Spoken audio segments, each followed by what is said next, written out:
Welcome to Legacy of Throne. Before we begin this extraordinary journey through centuries of empires, conquests, and forgotten civilizations, make sure you hit subscribe and turn on the bell notification so you never miss our next epic story. On this channel, we uncover the rise of dynasties, untold wars, hidden kingdoms, and the secrets that shape the world as we know it. Subscribe now, because history belongs to those who choose to remember it.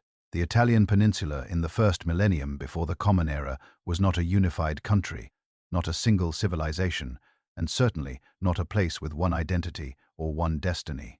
It was instead a deeply fragmented landscape, home to multiple distinct peoples, each speaking different languages, organizing their political life in different ways, and pursuing territorial ambitions that frequently brought them into violent conflict with their neighbors. No single power controlled the peninsula. No shared Italian identity existed, and the eventual dominance of one city, a modest settlement on a bend of the Tiber River, was neither inevitable nor predetermined. It was the product of human decisions, institutional innovations, and a particular kind of political resilience that proved far more durable than anything else the ancient world had yet produced. To understand how Rome rose, we must first understand the world into which it was born, because that world was extraordinarily complex, and Rome's path through it was shaped at every turn by the specific characteristics of the civilizations it would eventually overcome. Beginning around 1600 BCE, waves of Indo-European-speaking peoples migrated into the Italian peninsula from Central Europe. These were not organized conquests or single mass movements, but rather gradual infiltrations stretching across centuries, groups pushing southward and westward, bringing with them new languages, new agricultural techniques, and new social structures that gradually displaced or absorbed the populations already present. By around 1000 BCE, the peninsula had been divided among numerous Italic peoples, linguistically related communities, that shared certain broad cultural traits while maintaining fiercely distinct political identities. The Latins settled in the central western region known as Latium, a coastal plain with access to the Tiber River.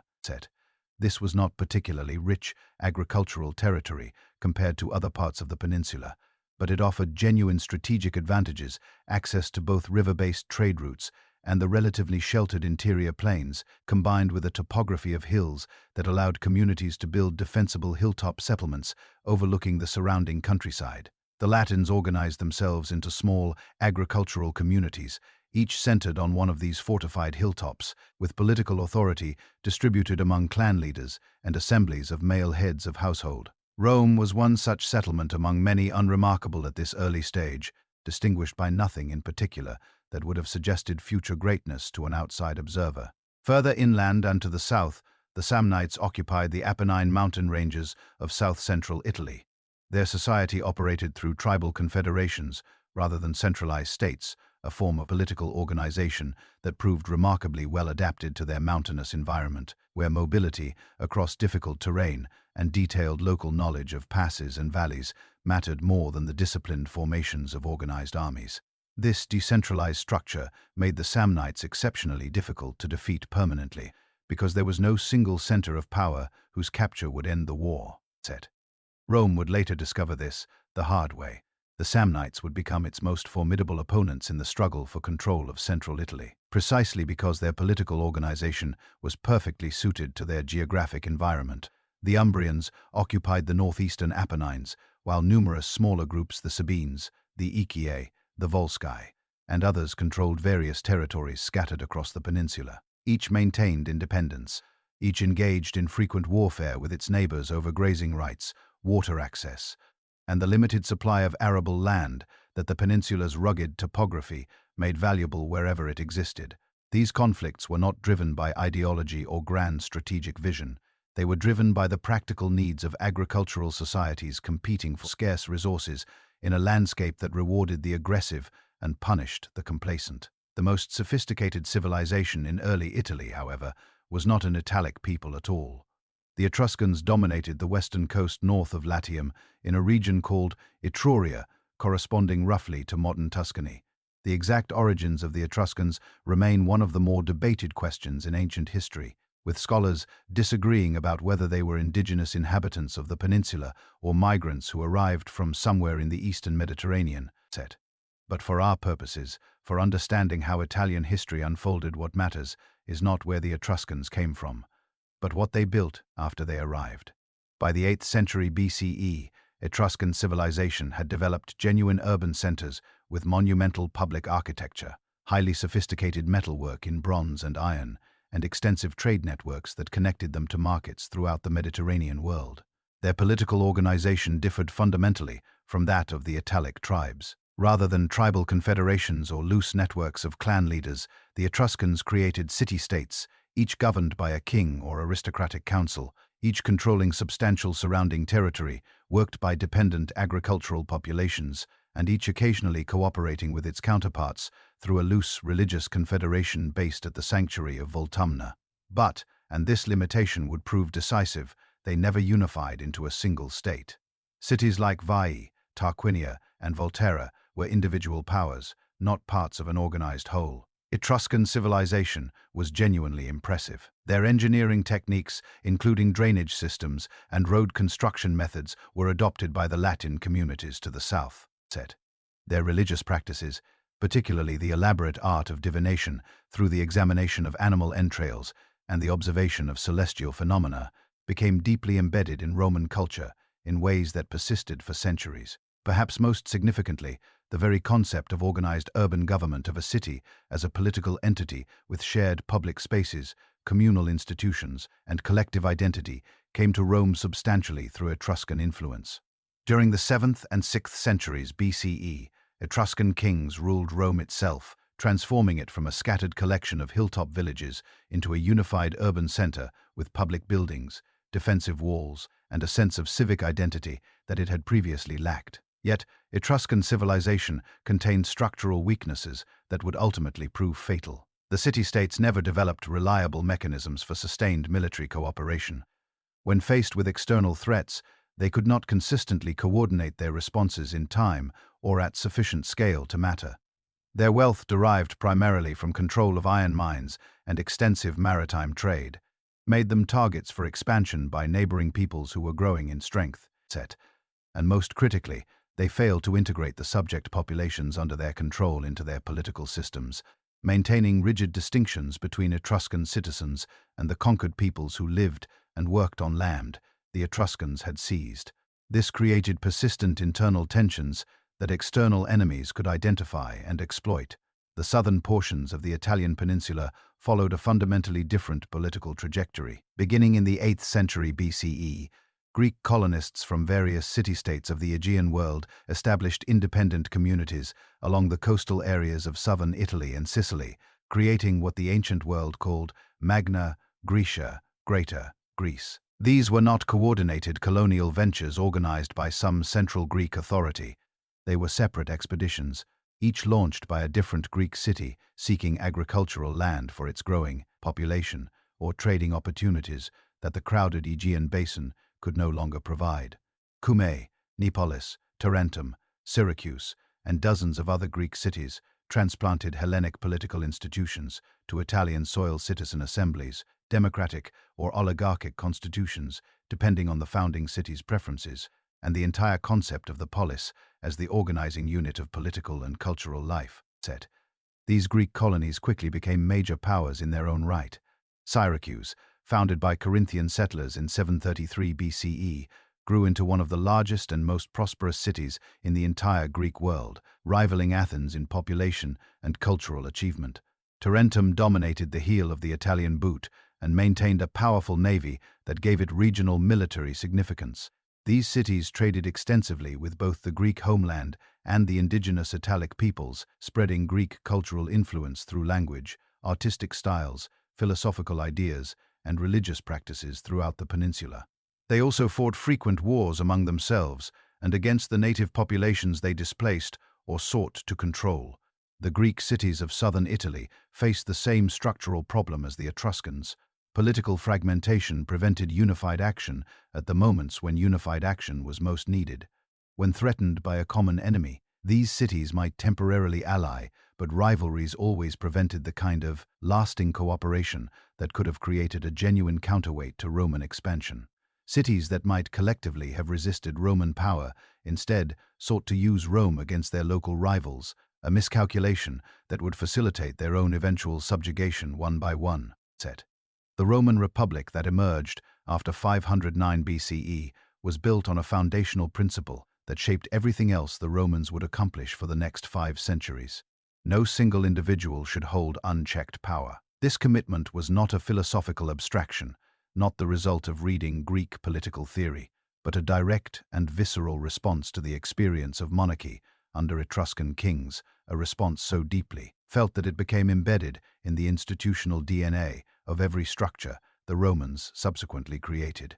Understanding these institutions is essential because they explain both how Rome achieved its extraordinary military success and why the internal contradictions that eventually destroyed the Republic took the specific forms they did. Political authority in the Republic rested with several interlocking institutions carefully designed to balance and check one another. 2 consuls, elected annually by the citizen assemblies, held executive power and commanded armies in the field. Neither consul could act against the other's veto, and their 1-year terms imposed an absolute limit on the accumulation of personal military or political power within any single magistracy. The Senate, composed of roughly 300 men who had previously held public office, controlled state finances, foreign policy, and the allocation of military commands.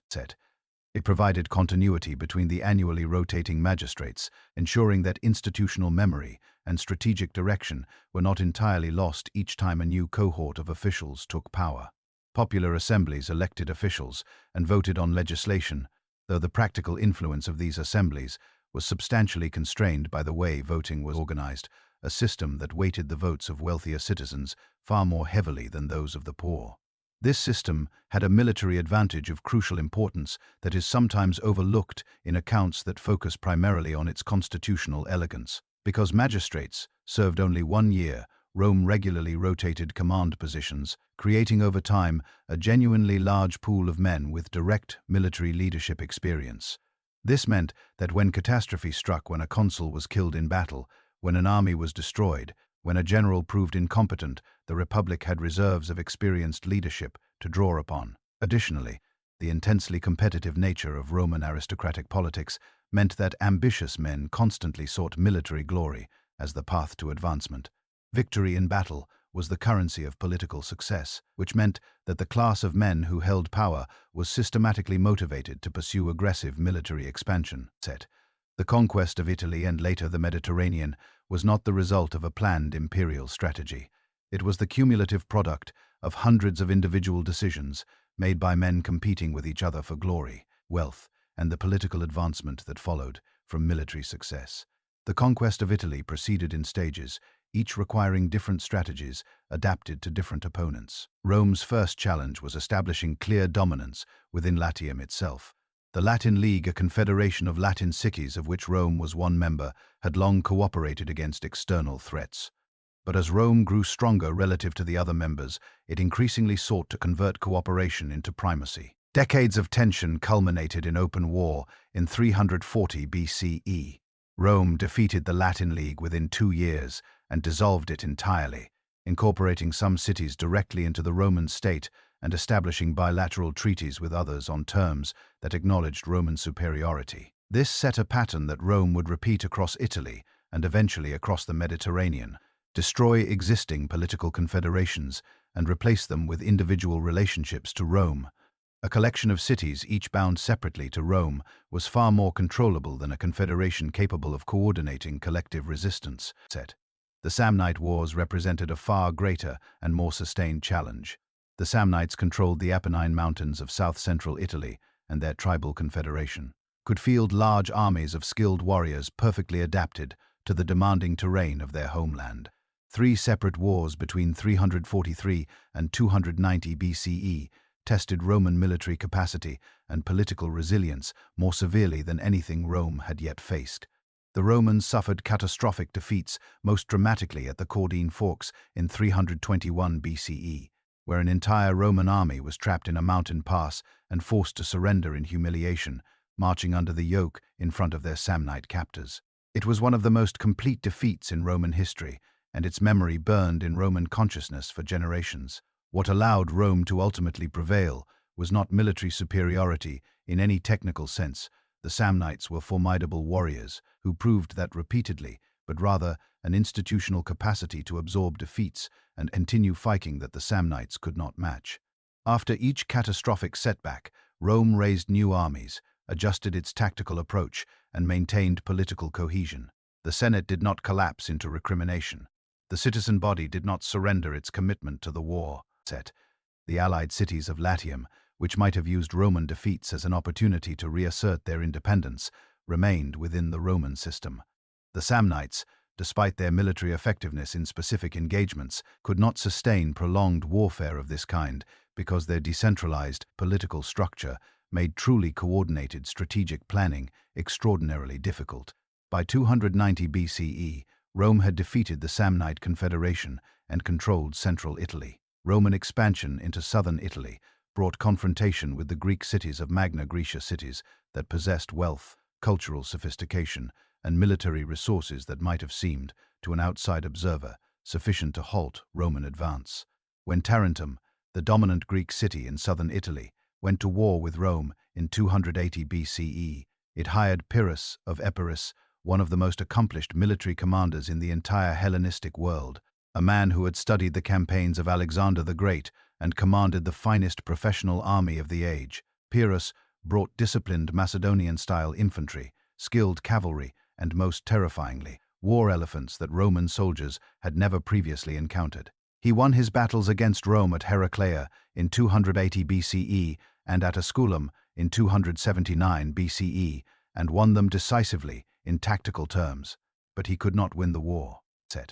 The phrase Pyrrhic victory originated precisely from these campaigns, and what it captures is the essential asymmetry between what Pyrrhus could achieve and what Rome could sustain. Pyrrhus commanded mercenaries and Hellenistic allies whose continued participation depended on success and continuing payment. His losses in these victories, even victorious battles, cost men, could not be replaced from his limited manpower base. Rome, by contrast, continuously fielded new armies composed of citizens whose service was a civic obligation, drawing on a population base that Pyrrhus's mercenary system could not remotely match. When Pyrrhus withdrew from Italy and the Greek cities of the south faced Rome without him, they fell to Roman power one by one. By 272 BCE, Rome controlled the entire Italian peninsula south of the Po River Valley, an achievement that had taken 2.5 centuries of nearly continuous warfare to complete. The system Rome used to control this enormous territory was more sophisticated than simple conquest, and this sophistication was central to Roman success in ways that purely military accounts tend to miss. Rather than imposing uniform rule across all conquered territories, the Roman Empire established a system of governance that was flexible and adaptable to the local conditions of each region. Rome created a carefully differentiated hierarchy of relationships tailored to the specific circumstances of each community. Some cities received full Roman citizenship, including voting rights in Roman assemblies. Others received citizenship without the vote, the status known as civitas sine suffragio, which carried the legal protections of Roman law and the military obligations of Roman citizens, but excluded participation in Roman political life. Some communities became allies, bound by bilateral treaty to provide military contingents when Rome required them, while retaining complete internal self-governance. Some became Latin colonies, new cities founded on strategically vital sites, populated by a mixture of Latin and Roman settlers, which served simultaneously as military garrisons, centers of Roman cultural influence, and paths for their inhabitants to eventually obtain full Roman citizenship. This flexibility accomplished objectives that simple conquest could never have achieved, by giving different communities different stakes in the Roman system, by ensuring that the political interests and social identities of local elites were intertwined with the continuation of Roman power rather than its destruction. Rome prevented the kind of unified resistance that might have challenged its spies' dominance. Most crucially, it created a military system of extraordinary scale. By the mid-3rd century BCE, Rome could mobilize more than 700,000 soldiers from its network of citizens and allies, a force larger than anything any single Mediterranean state could have marshaled. The sheer demographic weight of this integrated system was Rome's most decisive military advantage, more important than any tactical innovation or any individual commander's genius. The Punic Wars transformed Rome from an Italian power into a Mediterranean empire, a transformation so rapid and so complete that it reshaped not only Rome's external position, but its internal social fabric in ways that would generate the political crises of the following century. Carthage was a Phoenician colony established on the North African coast near modern Tunis, and by the 3rd century BCE it had built a commercial empire spanning the western Mediterranean, controlling the coasts of North Africa, significant portions of Spain, and exercising dominant influence over Sicily, the strategically vital island positioned between the Italian and African coasts. When Roman expansion brought Rome into contact with Carthaginian interests in Sicily, conflict became not merely possible, but structurally inevitable. The First Punic War, lasting from 264 to 241 BCE, was primarily a naval conflict of a kind for which Rome was spectacularly unprepared. Rome had no naval tradition. It had no fleet worth speaking of. It had virtually no experience with the kind of maritime warfare that Carthaginian sailors, the most skilled navigators in the western Mediterranean, had been practicing for generations. Rome's response to this disadvantage was characteristically direct. It built a fleet, and then it built another fleet when the first was destroyed in storms, and then it built another when the second met the same fate, learning naval warfare through repeated failure on a scale that would have broken any other political community. After 23 years of fighting that consumed enormous resources and human lives on both sides, Rome expelled Carthage from Sicily and acquired its first overseas province, an achievement that would have been inconceivable to anyone observing Rome at the beginning of the conflict. The Second Punic War was something categorically different, an existential crisis that came closer to destroying Rome than anything else in the Republic's history. Hannibal Barca, the Carthaginian general who had spent his youth absorbing every lesson that Mediterranean warfare had to teach, invaded Italy through the Alps in 218 BCE with a professional army that combined African infantry, Spanish cavalry, and those terrifying war elephants. His crossing of the Alps, achieved in winter, through passes that experienced guides called impassable, losing thousands of men and most of his elephants in the process, was itself an act of strategic audacity without parallel in ancient history. And what he achieved after arriving in Italy was even more remarkable. At the Battle of Trebia in 218 BCE, at Lake Trasimene in 217 BCE, and most devastatingly at Cannae in 216 BCE, Hannibal destroyed Roman armies of increasing size with a consistency that seemed to defy the limits of what was militarily possible. At Cannae, the battle that military historians still study as perhaps the most tactically perfect encirclement in the history of warfare, Hannibal's forces killed somewhere between 50 and 70,000 Roman soldiers in a single afternoon. He had invented a form of double envelopment that had no precedent, and he executed it against an enemy that vastly outnumbered him with a precision that left contemporaries struggling to believe what they were being told. Yet Rome's political system held. The Senate refused to negotiate peace even when allied cities began defecting to Carthage, and even when Hannibal's army was destroying Roman forces at will. The citizen body absorbed losses that would have produced collapse in any state with weaker institutional foundations, and raised new armies with a speed and determination that Hannibal had not anticipated and could not counter. Rome adopted a new strategy, avoiding pitched battle with Hannibal directly, while wearing down his forces, cutting off his supplies, and attacking Carthaginian power in Spain and in Africa itself.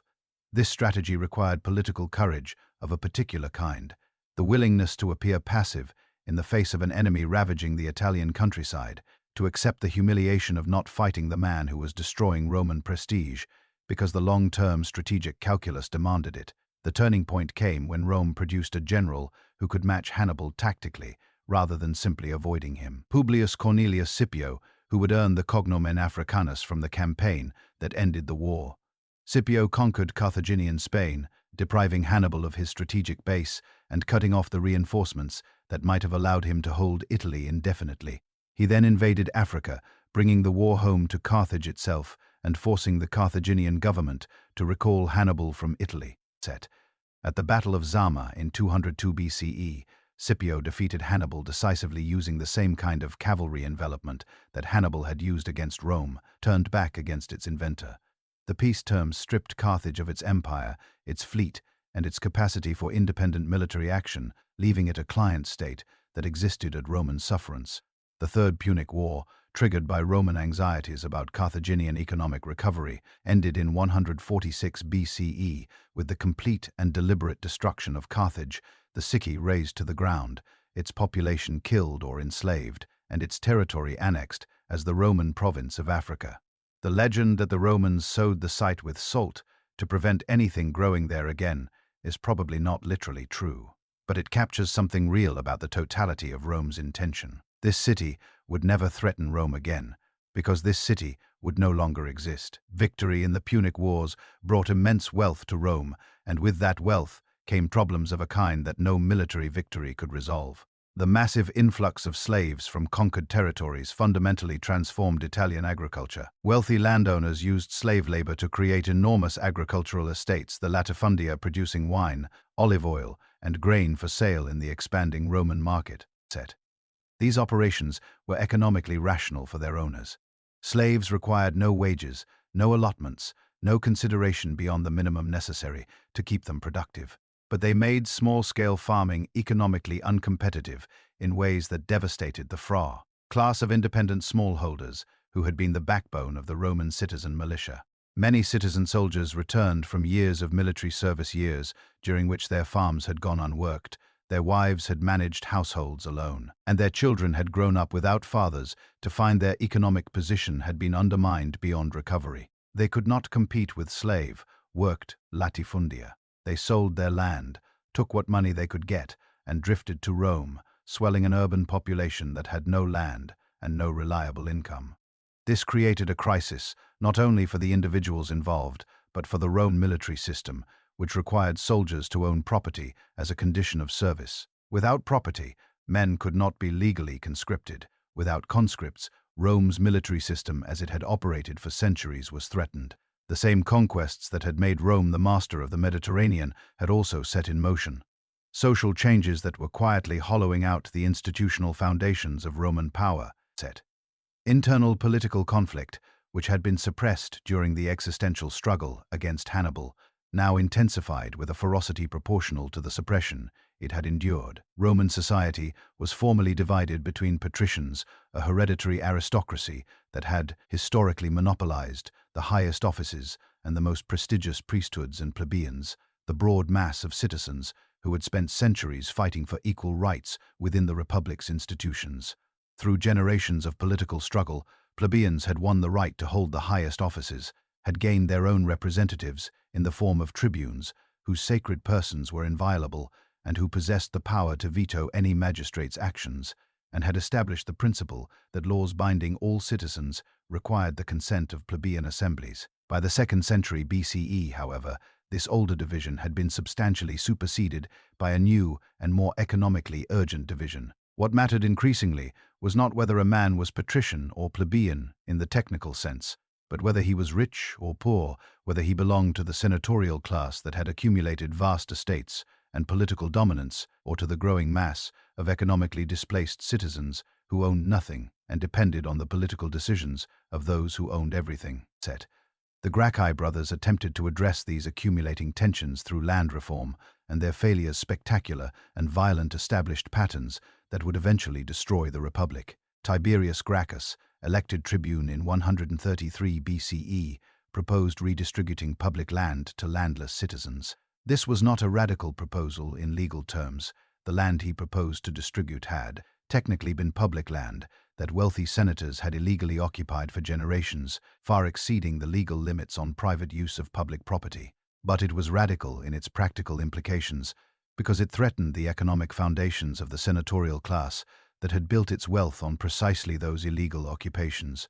When Tiberius sought re-election to the tribuneship to continue his reform program, an unprecedented act that violated established norms, even if it was not technically illegal, senators organized a mob that physically beat him to death, along with 300 of his supporters, in the streets of Rome. His younger brother Gaius, serving as tribune in 123 BCE, pursued even more extensive reforms: subsidized grain for the urban poor, extension of Roman citizenship to Italian allies, and a systematic attack on senatorial corruption in the administration of Rome's provinces. He too was eventually killed, along with approximately 3,000 of his followers, in a violent confrontation that the Senate had authorized through the emergency decree known as the Senatus Consultum Ultimum, which suspended normal legal protections and authorized the consuls to use any means necessary to restore order. The violence that killed the Gracchi established a precedent of genuinely catastrophic long-term significance. Political disputes in Rome could be resolved through force rather than through the institutional processes that the Republic had created. Once that precedent was established, once it had been demonstrated that killing political opponents was not only possible but could be conducted with legal sanction from the Senate, the Republic's institutional framework had been fatally compromised. The question was not whether this precedent would be used again, but how quickly the logic of political violence would escalate. The answer came through the career of Gaius Marius, a military commander of considerable talent from a non-aristocratic background who reformed the Roman army in ways that permanently changed the relationship between soldiers and their commanders. Marius eliminated the property qualification for military service, recruiting landless citizens who had previously been ineligible for the legions and promising them land grants upon their honorable discharge.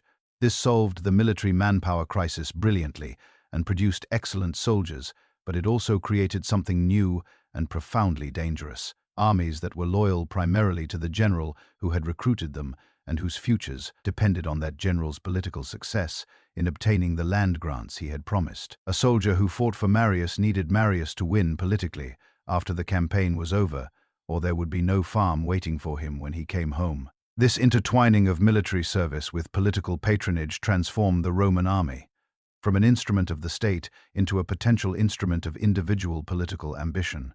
The next step was taken by Lucius Cornelius Sulla, Marius's bitter rival, in 88 BCE. When political opponents in Rome tried to remove his command of the army preparing to fight against Mithridates of Pontus in the east, Sulla took a decision that shattered the boundary between military and civic life that the Republic had maintained for 4 centuries. He marched his army on Rome itself. For the first time in Roman history, a Roman general used the legions, Rome's own soldiers, as a weapon against Rome's own institutions. He occupied the city, killed or drove out his opponents, and left for the east to conduct his war. Having demonstrated that military force could override constitutional procedures when a commander was willing to cross that line.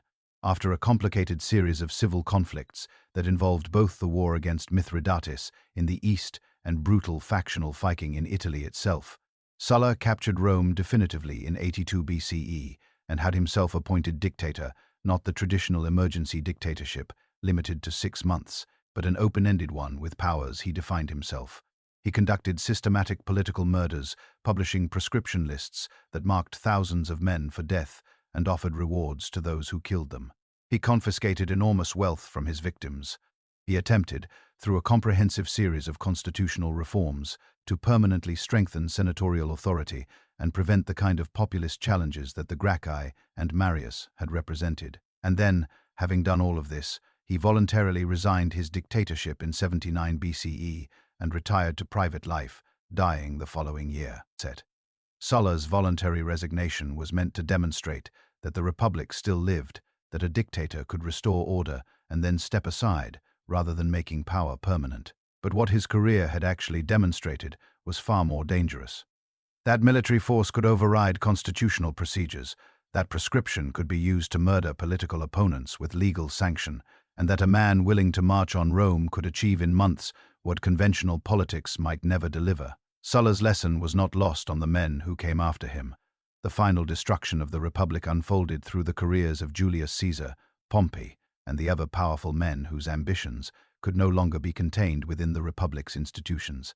Caesar's crossing of the Rubicon with his army in 49 BCE, another Roman general marching on Rome, triggered the civil war that ended with Caesar's dictatorship. His assassination on the Ides of March in 44 BCE by senators who believed they were restoring the Republic, instead triggered another round of civil wars, more destructive than anything Rome had yet experienced, wars that ended only when Caesar's adopted heir Octavian defeated Mark Antony and Cleopatra at the naval battle of Actium in 31 BCE and found himself in sole control of Rome's armies, Rome's treasury, and Rome's vast territorial empire. Octavian's position after Actium was unprecedented in Roman history.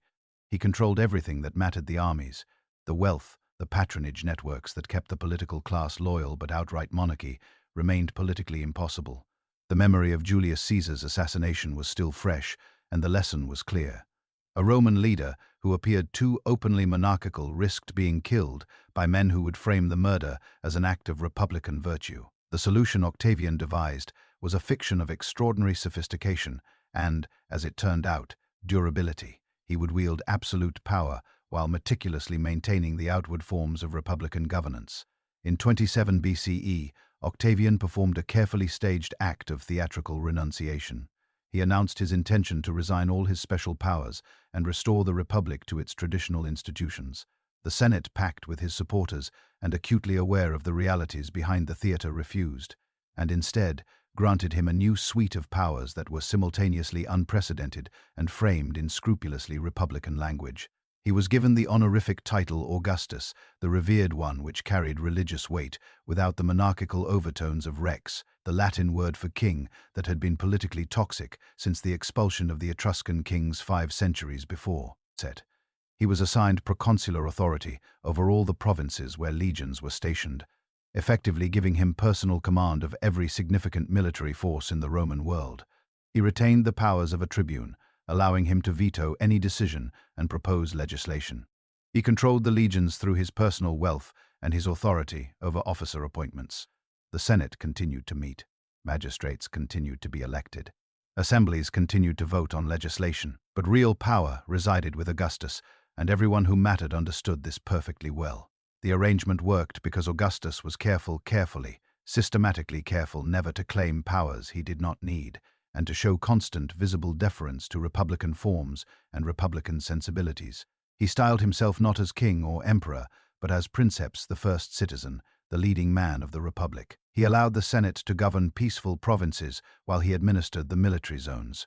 He used his enormous personal wealth to fund public works, grain distributions, and spectacular entertainment that made him genuinely popular with the urban masses, while also making his patronage indispensable to the political class. When he died in 14 CE, after 41 years of rule, the transfer of power to his adopted son Tiberius occurred without serious challenge.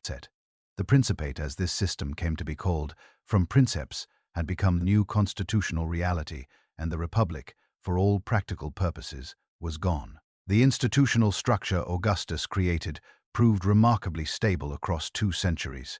Emperors came from different families. Some were clearly incompetent, several were genuinely insane by any reasonable definition, and others were so consumed by paranoia that they destroyed the very aristocratic class whose cooperation was essential to effective governance. Yet the system persisted because it had been designed in a way that separated the emperor's person from the imperial office. The machinery of administration could continue functioning even when the man at the top was not functioning well. The Praetorian Guard, the elite military unit stationed in Rome and tasked with the emperor's personal protection, gained over time the power to make and unmake emperors, a destabilizing feature, but they generally supported institutional continuity even when deposing and replacing individual rulers.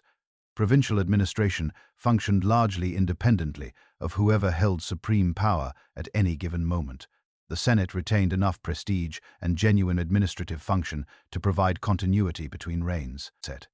The first 2 centuries of imperial rule from Augustus through the reign of Marcus Aurelius in the late 2nd century CE saw the emergence of what later writers would call the Pax Romana. Not universal peace in any literal sense, since Rome fought wars continuously on its frontiers throughout this period, but the absence of major civil wars within the empire's borders and the suppression of large-scale armed conflict within the Mediterranean world that Rome now controlled. The Mediterranean itself became a Roman lake, a body of water around whose entire coastline Rome held authority, allowing goods, people, and ideas to move with a freedom of circulation that the ancient world had never previously experienced at this scale. Roman roads connected every province to the capital and to each other.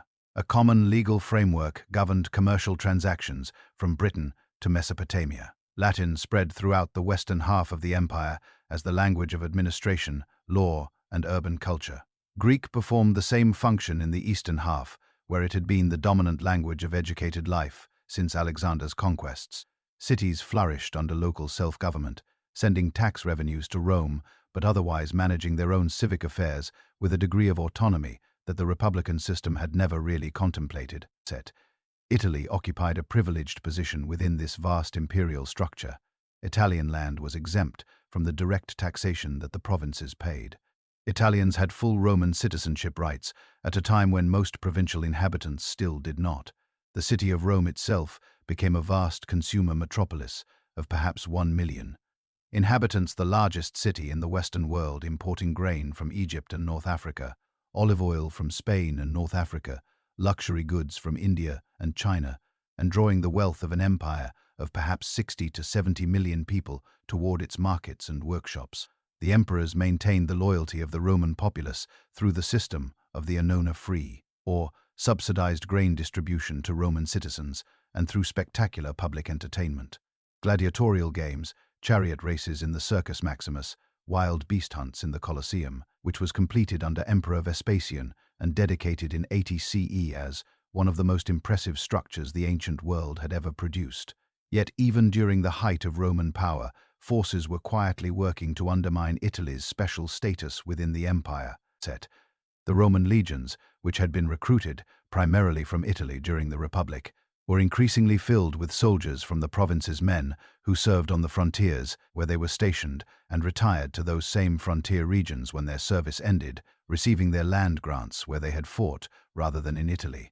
This gradually shifted military loyalty away from any specific connection to the Italian homeland and created heavily militarized frontier zones whose connection to Roman political culture was defined by the army rather than by the agricultural and civic traditions of the peninsula. The gradual extension of Roman citizenship to provincial populations further eroded Italy's uniqueness.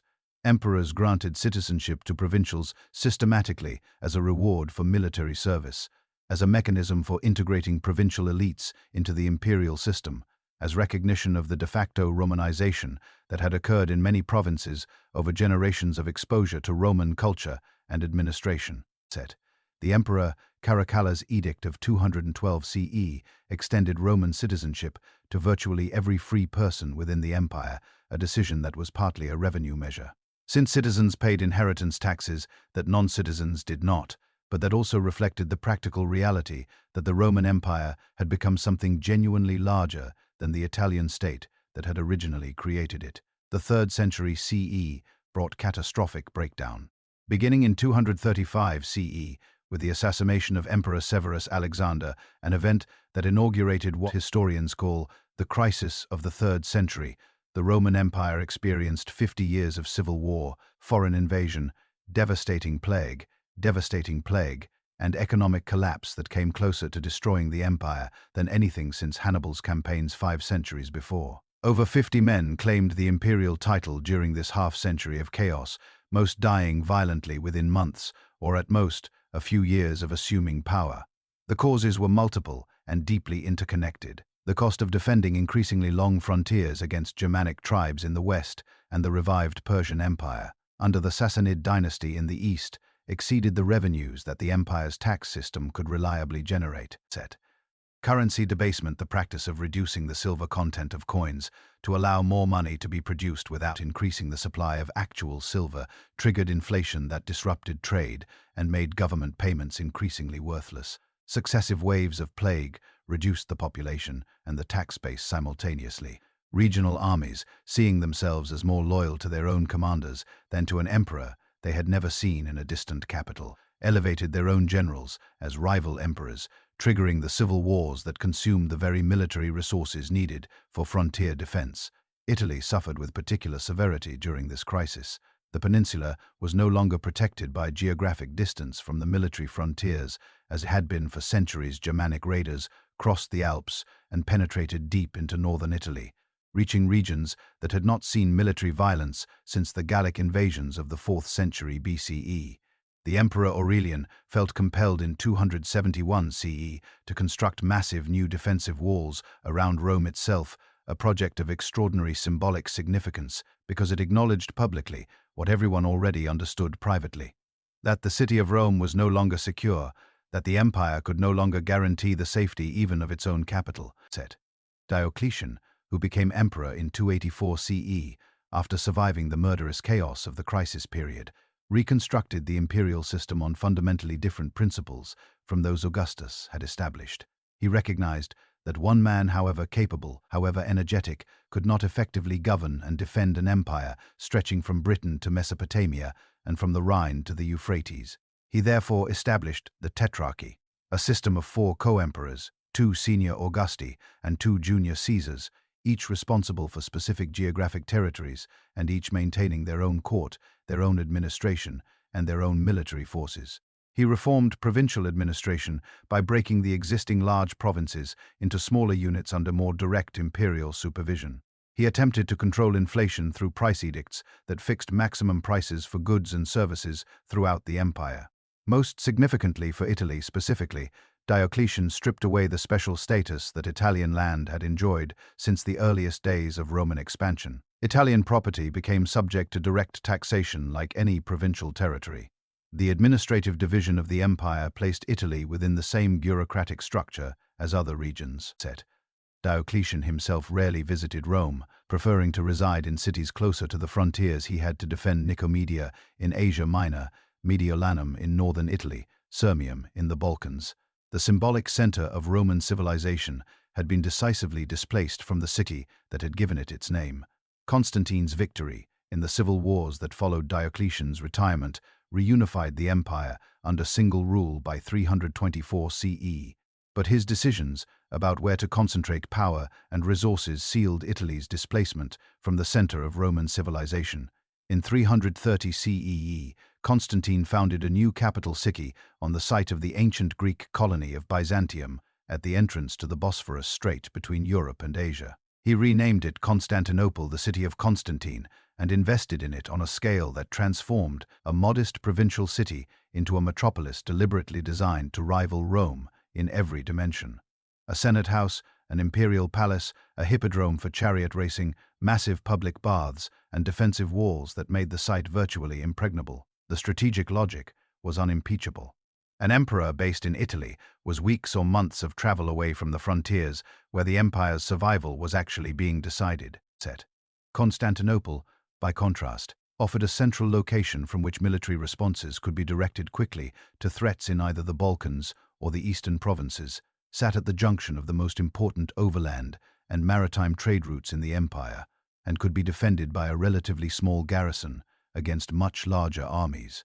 Constantine's conversion to Christianity and his subsequent enthusiastic support for the Christian Church created another center of authority and institutional loyalty that would eventually reshape the entire political geography of the late Roman world. By the end of the 4th century, Christianity had become the empire's dominant religion, an achievement that Constantine's patronage had accelerated enormously. The Bishop of Rome gained increasing spiritual authority throughout the western half of the empire. As St. Peter's successor and the occupant of the most prestigious episcopal see in the Latin world, but the most important theological disputes, the most influential church councils, and the emperors whose decisions shaped religious policy were all located in the eastern half of the empire, centered on Constantinople. Italy retained enormous symbolic importance as the home of the papacy, but real political and military power had definitively relocated eastward. The permanent division of the empire between eastern and western halves, which had been administrative under Diocletian, became irreversible after the death of Emperor Theodosius I in 395 CE. His 2 sons, Arcadius and Honorius, inherited the eastern and western halves respectively, and the courts of the 2 empires never reunified. The East, with its wealthy cities, centralized administration inherited from Hellenistic traditions, and relatively shorter and more defensible frontiers, remained comparatively stable and prosperous. The West, poorer, with longer frontiers that were increasingly difficult to defend, and facing intensifying pressure from Germanic peoples who were themselves being pushed westward by the migration of the Huns from Central Asia, entered what proved to be a terminal decline. The Western imperial court abandoned Rome for Ravenna in 402 CE, decision that spoke eloquently about how completely Rome's military and political centrality had been displaced. Ravenna, situated on the Adriatic coast behind marshes that made direct military assault extraordinarily difficult, and with reliable sea access to Constantinople, offered defensibility that landlocked Rome could not match. The population of Rome, which may have approached 1 million at the empire's height, declined to perhaps 100,000 by the mid-5th century as the political and economic systems that had sustained it collapsed. The city, that had once been the center of the world's most extensive empire, became a provincial backwater in its own imperial system, a museum of past greatness rather than a living center of power. Odoacer's deposition of the last Western emperor, Romulus Augustulus, in 476 CE is the date that conventional historiography marks as the fall of the Western Roman Empire, though in truth the empire had been dying incrementally for decades, and this particular moment was less dramatic than the symbolic weight later assigned to it might suggest. Odoacer himself was not a conqueror gloating over a destroyed civilization. He was a Germanic military commander who had risen through the Roman military system, and he governed through existing Roman institutions, the Senate, the bureaucracy, the legal system, with a pragmatism that preserved far more of Roman administrative practice than a simple narrative of civilizational collapse would suggest. He maintained Italian aristocratic property rights, respected the established hierarchy of Roman social life, and presented himself as governing Italy in the name of the Eastern Emperor in Constantinople, even while exercising effectively independent authority. This awkward arrangement, neither fully Roman nor fully barbarian, neither fully independent nor fully subject to Constantinople, satisfied no one permanently. It was resolved when the Eastern Emperor Zeno authorized Theodoric, king of the Ostrogoths, to invade Italy and establish Gothic rule there in the emperor's name. Theodoric led his entire people, perhaps 100,000 individuals, including women, children, and elderly dependents, alongside his warriors into Italy in 489 CE, and conducted a 4-year military campaign against Odoacer. The war concluded in 493 CE, in a scene that reveals something essential about the methods by which power was transferred in this era. Theodoric killed Odoacer personally during what had been presented as a peaceful dinner to celebrate their peace agreement in Ravenna, stabbing him with his own sword. Theodoric's reign over Italy, which lasted until his death in 526 CE, demonstrated that barbarian rule could provide genuine stability and even a measure of prosperity that the last decades of the Western Empire had failed to deliver. He divided Italy's agricultural land to assign 1/3 to Ostrogothic warriors as military settlements, while leaving 2/3 in the hands of the Italian population, an arrangement that avoided the wholesale dispossession of landowners that had occurred in other former Roman territories. He preserved Roman law for the Italian population, while allowing his Gothic followers to be governed by their own customs. He maintained the Senate, appointed competent administrators, regardless of their ethnic background, and sponsored building projects that restored infrastructure damaged during decades of instability. Palaces, churches, aqueducts repaired, and set flowing again. He was, by the standards of his age, a genuinely good ruler of a genuinely unusual hybrid realm. The instabilities that ultimately destroyed the Ostrogothic kingdom were structural rather than personal failures of Theodoric's governance. His legitimacy rested on recognition from Constantinople, but his exercise of power was effectively independent, a contradiction that only worked as long as both parties chose not to press it. His Gothic warriors needed to maintain their military distinctiveness as the justification for their privileged position in Italian society, but they were a small minority, surrounded by a much larger Italian population that had its own cultural traditions and its own loyalties. The religious division between the Arian Christianity the Goths practiced and the Chalcedonian orthodoxy of most Italians created friction that careful management could contain but not eliminate. When the Eastern Emperor Justinian I acceded to power in 527 CE, the strategic situation in Italy transformed completely. Justinian was possessed of one of the most ambitious imperial visions of the entire medieval period. The restoration of the Roman Empire to its pre-barbarian extent, one Roman Empire, one Christian church, one legitimate emperor, a single imperial authority governing the entire world that Rome had once ruled. He had the resources to pursue this vision, at least initially. A reformed and capable military under talented generals, an efficient administration capable of sustaining complex long-distance logistics, and a treasury that his great general Belisarius's rapid conquest of the Vandal kingdom in North Africa in 533 to 534 CE had demonstrably demonstrated could fund major military operations. Belisarius invaded Italy in 536 CE with a surprisingly small force, perhaps 7,000 or 8,000 soldiers, relying on superior training, logistics, and the expectation that many Italians would welcome liberation from Gothic rule. The campaign initially succeeded beyond all reasonable expectation. Sicily fell without serious resistance. Naples was taken after a brief siege. Rome opened its gates to Byzantine forces in December 536 CE as Gothic troops withdrew northward. The Gothic king Vitiges besieged Rome in 537 CE with a much larger force, but Belisarius's defensive genius and Gothic logistical problems resulted in the siege's failure. By 540 CE, Belisarius had captured Ravenna and accepted Vitiges's surrender. It appeared that the war had ended in swift, relatively clean Byzantine victory. This appearance proved catastrophically false. The Goths rejected the peace terms and elected a new king, Totila, who proved to be a military commander and political strategist of genuine brilliance.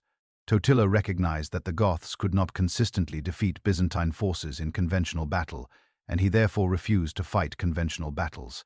He adopted a strategy of exhaustion and subversion, appealing to Italian peasants by promising land reform and recruiting enslaved people by offering freedom, avoiding direct confrontations with Byzantine armies while capturing cities through siege operations and cutting their supply lines, and systematically destroying the economic infrastructure that sustained Byzantine occupation across the peninsula. His was a strategy of political warfare as much as military conflict. The war that followed from roughly 542 to 553 CE was catastrophic for Italy in ways that dwarfed anything the previous century of barbarian migrations had inflicted. Cities were besieged repeatedly, their populations expelled or starved, their buildings demolished for building materials or simply burned. Agricultural production collapsed across entire regions as armies consumed everything available and farmers abandoned fields they could not safely cultivate. Plague, which had already devastated the Eastern Empire, killed enormous proportions of Italy's already declining population. Rome itself changed hands multiple times during the conflict, its population declining with each siege and counter-siege until the city that had once housed 1 million people was reduced to perhaps tens of thousands of inhabitants struggling to survive in a half-ruined cityscape. Justinian ultimately committed to reconquest, regardless of the accumulating cost, sending a new commander, the eunuch General Narses, a man of extraordinary administrative and military talent with substantial reinforcements. Narses defeated and killed Totila at the Battle of Tagini in 552 CE, then systematically hunted down the remaining Gothic resistance until the last strongholds fell in 561 CE. Byzantine victory was complete, but the Italy over which Byzantium now exercised authority was a devastated, depopulated, economically shattered landscape that generated minimal revenue while requiring continuous expenditure to garrison and administer. The reconquest had consumed resources that would have taken generations of normal governance to accumulate, and it left Italy weaker than it had been before Justinian's ambition brought his armies across the Adriatic. The Lombards, who entered Italy in 568 CE, less than a decade after the last Gothic resistance had been crushed, were not a unified nation with organized state institutions, but a confederation of semi-independent war bands led by dukes whose allegiance to the Lombard king was loose, contingent, and frequently contested. Unlike the Ostrogoths under Theodoric, who had made a sustained and largely successful effort to preserve Roman administrative structures and integrate with Italian society, the Lombards dismantled what remained of Byzantine provincial organization in the territories they conquered and replaced it with something simpler and cruder. A warrior aristocracy ruling over a subject Italian population, wielding authority through personal military power rather than through the institutional frameworks of Roman law and administration. Lombard conquest proceeded rapidly across northern Italy. By 572 CE, they controlled the Po River Valley and had established their capital at Pavia, from which they expanded southward along the peninsula in a pattern shaped by geography and by the limitations of their own political organization. The Lombards took interior territories and mountain valleys where Byzantine forces could not easily operate. while Byzantine garrisons retained coastal cities and areas accessible by sea, creating a patchwork of competing jurisdictions across the peninsula that resembled a map of irregular shapes rather than clearly defined territorial states. Two Lombard duchies in southern Italy, Spoleto and Benevento, developed effectively independently from the northern kingdom, their dukes pursuing their own foreign policies, making their own alliances, and occasionally fighting against other Lombard forces when local interests demanded it. Byzantine presence in Italy contracted to defensible strongholds that could be resupplied by sea from Constantinople. The Exarchate of Ravenna remained the administrative center of Byzantine Italy, a political entity that attempted to govern a peninsula it increasingly could not actually control. Byzantine forces held Rome and a corridor of territory linking it to Ravenna. They retained southern coastal cities including Naples, Amalfi, and Gaeta.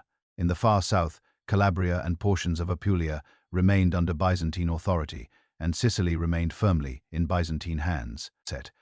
This fragmented territorial holding reflected Byzantine strategic priorities: maintain positions that could be reinforced and supplied by naval power while abandoning the interior to the Lombards.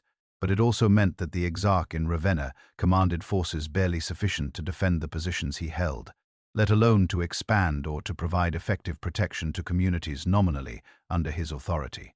It was into this power vacuum created by Lombard conquest on one side and Byzantine inadequacy on the other that the bishops of Rome emerged as an independent political force of increasing importance and eventually of critical historical significance. The papacy had accumulated substantial land holdings across Italy over the preceding centuries, the patrimony of St. Peter, as these estates were collectively called, that generated revenues, giving the institution genuine economic independence. As Byzantine administrative capacity declined in the face of Lombard pressure, bishops of Rome increasingly took over functions that the secular administration could no longer perform, organizing the feeding of Rome's population from papal granaries, maintaining infrastructure that the city required to remain habitable, negotiating with Lombard dukes who threatened Roman territory with forces that the Exarch in Ravenna was unable or unwilling to dispatch against them. Pope Gregory I, who held office from 590 to 604 CE and is remembered in the Catholic tradition as Gregory the Great, exemplified this transition from purely spiritual authority to combined spiritual barity to combined spiritual bar. In ways that defined the papacy's role for centuries afterward, Gregory organized Rome's defense against Lombard attacks when imperial forces were unavailable. He negotiated directly with the Lombard king, bypassing Byzantine officials who found his diplomatic independence uncomfortable but could not stop it. He administered papal estates with an efficiency that Byzantine provincial government could not match and did not provide as a model. His correspondence with bishops throughout Western Europe, voluminous, detailed, and preserved in collections that made it available to subsequent generations, established the Bishop of Rome as the authoritative source of guidance and discipline for the entire Latin Church, a claim to primacy that Gregory both asserted and demonstrated through the quality of his pastoral engagement. The theological and political foundations of papal authority developed gradually through these centuries. The doctrine of Petrine supremacy, the claim that the Bishop of Rome held special authority as the direct successor of the Apostle Peter, to whom Christ had entrusted the keys of the kingdom, had been asserted by Roman bishops for generations. But Eastern Christians and Eastern emperors did not uniformly accept this claim, and the relationship between Rome and Constantinople was repeatedly strained by theological disputes in which the emperor attempted to impose Eastern positions on a Western church that had different traditions and different political circumstances. When Byzantine emperors, following the iconoclast controversy of the 8th century, attempted to enforce theological positions that Rome firmly rejected, the papacy had both strong motivation and practical opportunity to seek protection from powers other than a Byzantine empire that was demonstrating its inability to defend Italy in any case. The crisis that resolved the question of where the papacy would seek its future protection came in 751 CE, when Lombard forces captured Ravenna, eliminating the principal Byzantine administrative center in northern Italy and leaving Rome effectively isolated. The Lombard king Aistulf demanded that Rome submit to Lombard sovereignty and pay tribute. Pope Stephen II, faced with this threat and abandoned by Constantinople, crossed the Alps in 754 CE to meet Pippin, king of the Franks, in one of the most consequential diplomatic meetings of the entire medieval period. Pippin had recently overthrown the Merovingian dynasty with the moral support of papal approval, gaining legitimacy for his new Carolingian dynasty through the church's endorsement. Stephen called on Pippin to fulfill the reciprocal obligation this created. In exchange for papal recognition that had made him king, he would protect Rome from the Lombards. Pippin invaded Italy in 754 and again in 756 CE, defeating the Lombards and forcing them to cede substantial territories to the papacy. The donation of Pippin, the transfer of the Exarchate of Ravenna and surrounding territories to papal authority, created the Papal States as a genuine territorial entity for the first time. The Pope was no longer merely a large landowner exercising informal political influence. He was a temporal sovereign, governing a substantial tract of central Italy with the authority that sovereignty implied. The document subsequently produced to justify this arrangement, the Donation of Constantine, which claimed that the Emperor Constantine himself had granted temporal authority over the Western Empire to the papacy, was an 8th-century forgery, as the Renaissance humanist Lorenzo Valla would definitively demonstrate 1,000 years later. But the forgery served its legitimating function for centuries, providing a legal and historical framework for papal territorial rule that successive popes and their apologists invoked whenever that rule was challenged. The 9th and 10th centuries brought a new and devastating dimension to Italy's already fragmented political landscape. External raids from multiple directions that no existing political authority could effectively prevent. Arab forces from North Africa had been conquering Sicily gradually since 827 CE in a process that took nearly a century to complete, establishing the emirate at Palermo as a prosperous and culturally sophisticated state that introduced to the island crops, agricultural techniques, and intellectual traditions from the Islamic world. Arab raiders from this Sicilian base attacked the Italian mainland with alarming regularity. They sacked Rome itself in 846 CE. Devastating the basilicas of St. Peter and St. Paul located outside the city's defensive walls, an attack of enormous symbolic significance that demonstrated the inadequacy of existing defenses. Hungarian cavalry forces added a second threat from the east, crossing the Alps repeatedly between 899 and 955 CE and devastating northern Italian communities that lacked the fortifications and the military organization to resist mobile raiders who struck swiftly and disappeared before an organized response was possible. These raids disrupted agricultural production, drove populations into whatever fortified positions existed, and made normal commerce and travel through northern Italy genuinely dangerous for decades. The failure of kings and emperors to provide protection against these threats progressively discredited royal authority and pushed communities toward self-reliance, toward organizing their own defenses and developing their own institutions, precisely because the larger political structures that theoretically existed to protect them demonstrably could not do so. It was from this combination of royal weakness, external threat, and the practical need to organize defense, commerce, and justice locally that the communal movement emerged in Italian cities during the late 11th century. The commune was not the invention of any single theorist or the product of any single political crisis. It emerged pragmatically from the practical needs of urban communities that found themselves largely on their own. Leading citizens, heads of established families, wealthy merchants, men with resources and organizational capacity formed sworn associations, the compagnie, binding themselves by oath to cooperate in governing their city collectively. These associations created magistrates called consuls, elected for limited terms, who exercised executive authority with the advice of broader councils representing the established citizenry.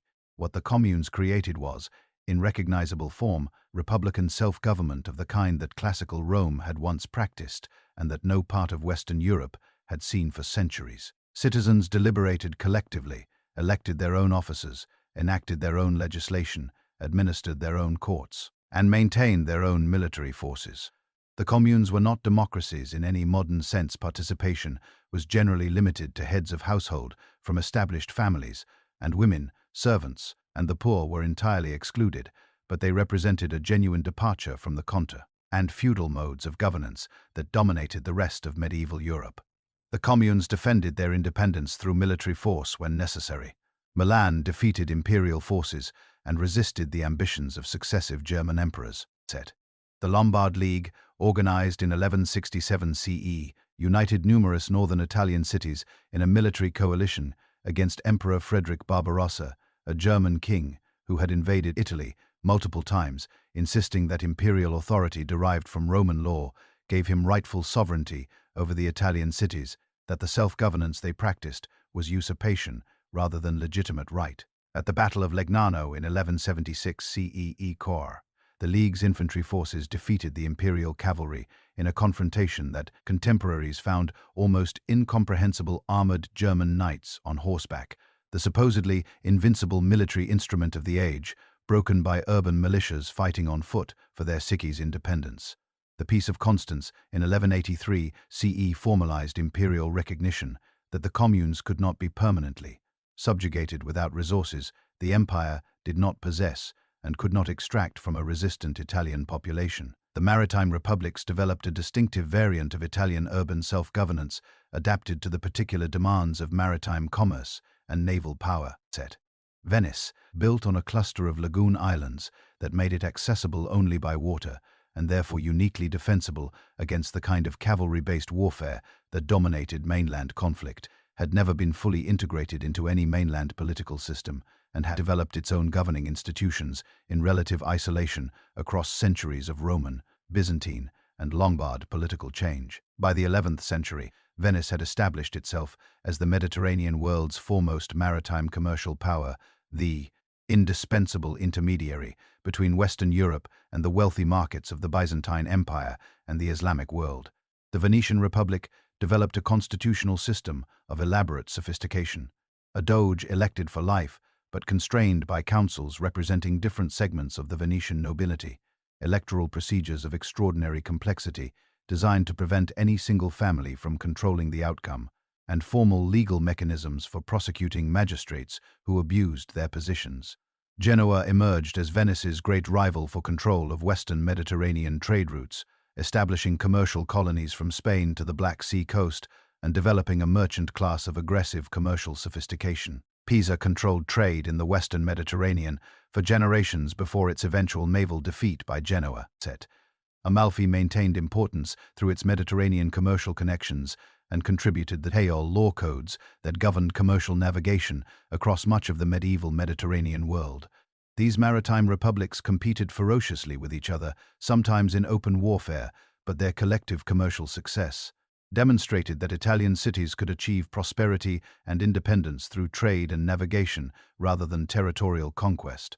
The cultural and intellectual movement known as the Renaissance, the rebirth, that later ages would identify as the hinge between medieval and modern civilization, emerged from the specific political and economic conditions of 14th and 15th century Italy in ways that make it impossible to understand the achievement apart from the circumstances that produced it. This was not an inevitable flowering of human genius that would have happened regardless of where and when it occurred. It was the product of particular institutional arrangements, particular economic pressures, and particular political motivations that converged in the Italian city-states of this era and nowhere else in quite the same way, at quite the same time. The intellectual foundation of Renaissance culture was a movement called humanism, a revival of interest in classical Latin and Greek texts that its practitioners valued not merely as theological references, but as guides to eloquence, moral philosophy, and civic virtue. Francesco Petrarch, who lived from 1304 to 1374 CE and is often identified as the first humanist in the full sense of the term, collected classical manuscripts with passionate enthusiasm, wrote letters consciously imitating the style of Cicero, and argued systematically that studying the great writers and statesmen of ancient Rome could teach contemporary Italians how to govern themselves and live virtuous lives. This was fundamentally different from the approach of medieval scholasticism, which had integrated classical philosophy, particularly Aristotle, into Christian theology as a servant of revealed truth. Humanists valued classical texts for what they said in themselves, independent of their utility for theological purposes.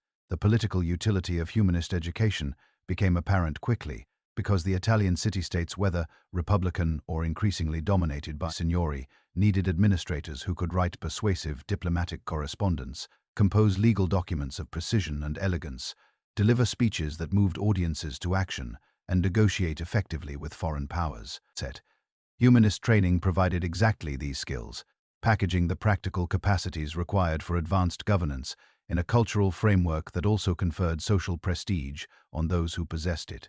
Wealthy families sent sons to study with humanist teachers, investing in the combination of practical competence and cultural distinction that advanced careers in government, commerce, and the church. Coluccio Salutati, who served as Florence's chancellor from 1375 to 1406 CE, demonstrated humanism's political application in ways that contemporaries found almost startling. His letters defending Florence's independence against the territorial ambitions of the Visconti lords of Milan were so rhetorically effective that Giangalazzo Visconti reportedly declared that Salutati's pen caused more damage than 30,000 Florentine horsemen. This was not hyperbole for its own sake, but recognition of a specific political reality. In a world where the legitimacy of political actions was contested through argument as much as through force, the ability to frame one's own position in compelling terms and expose the contradictions in an opponent's claims was a genuine instrument of power. The recovery and translation of classical texts provided new intellectual resources that transformed multiple fields of knowledge simultaneously. Byzantine scholars fleeing the Ottoman advance through southeastern Europe brought Greek manuscripts to Italy, works by Plato, by the Greek dramatists, by Hellenistic scientists and philosophers that had been largely inaccessible to Western Europeans who read only Latin. Italian scholars organized systematic searches through monastery libraries throughout Europe for lost Roman texts, recovering works that had been unread for centuries. The Council of Florence in 1438 to 1439 CE, which attempted to reunify Eastern and Western Christianity, brought Greek theologians and philosophers to Italy, who taught Greek to Italian scholars, and engaged in philosophical exchanges that opened entirely new intellectual possibilities. Neoplatonism, the philosophical tradition, rooted in Plato's thought and elaborated by later Greek thinkers, offered an alternative to the Aristotelian frameworks that had dominated medieval thought. Marsilio Ficino, supported by Cosimo de' Medici's patronage, translated Plato's complete works into Latin by 1469 CE and wrote commentaries that synthesized Platonic philosophy with Christian theology in ways that influenced how educated Italians thought about beauty, about the human soul, about the relationship between material and spiritual reality. This was not merely abstract philosophy disconnected from practical life. It shaped how artists conceived their work and how patrons understood what they were commissioning when they funded paintings, sculptures, and architectural projects. The visual arts underwent transformation driven by both technical innovation and the changing demands of an expanding class of secular patrons who wanted different things from art than the purely religious commissions that had dominated medieval artistic production.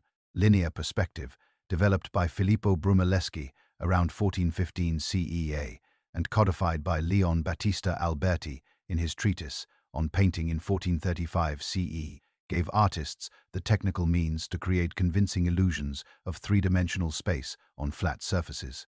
This technique had obvious practical applications in architectural drawing and urban planning, but it also appealed to patrons whose intellectual formation emphasized mathematical rationality and whose visual culture was increasingly oriented toward the convincing representation of observable reality rather than the symbolic representation of transcendent truth. The workshop system organized artistic production along efficient commercial lines.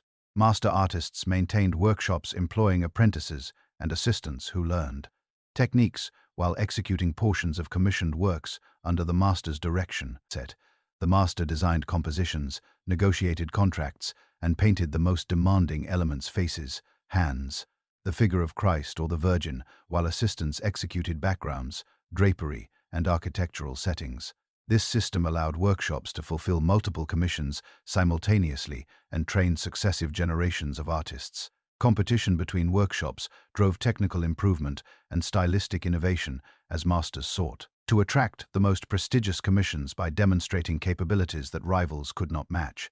Patronage operated as a carefully calculated investment of multiple simultaneous kinds. When Cosimo de' Medici commissioned the construction and lavish decoration of the monastery of San Marco in Florence, he demonstrated personal piety, supported a religious community whose approval enhanced his political standing, created a library available to scholars who would be grateful for his generosity, and associated his family's name with a permanent monument in the city whose politics he dominated.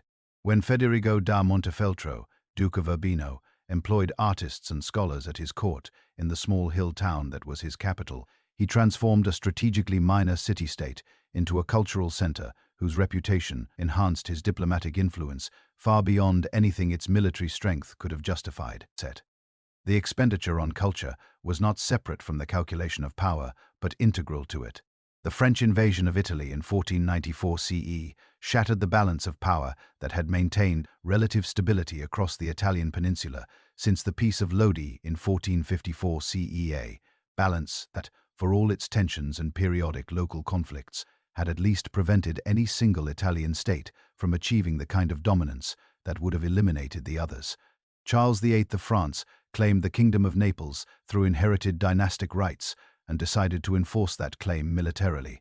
His decision was encouraged by Ludovico Sforza, the regent of Milan, who invited French intervention to strengthen his own contested position against rival claimants to the Milanese succession, an invitation that would prove catastrophically short-sighted, since it demonstrated to the French that Italy was militarily accessible in ways that Italian political fragmentation had obscured. The military contrast between the French forces and the Italian opposition was staggering. Charles entered Italy in September 1494 CE with an army of approximately 25,000 men that included not only cavalry, but large contingents of Swiss and French infantry, armed with pikes, the most effective close-quarters infantry weapon of the age, supported by mobile bronze. Cannon that could breach fortifications previously considered impregnable within hours, rather than the weeks or months that traditional siege methods required. The Italian city-states had relied primarily on mercenary cavalry forces led by condottieri professional military, commanders who fought according to conventions that minimized casualties because dead soldiers and ruined equipment cost money that ultimately came out of everyone's profits and on defensive strategies suited to opponents who fought by similar conventions. Against French forces that fought to destroy rather than to negotiate, these conventions offered no protection whatsoever. Piero de' Medici, ruling Florence in the absence of the political genius his family's position had required, capitulated without fighting and surrendered several important border fortresses to French control. His outraged subjects expelled him from the city, restoring republican government.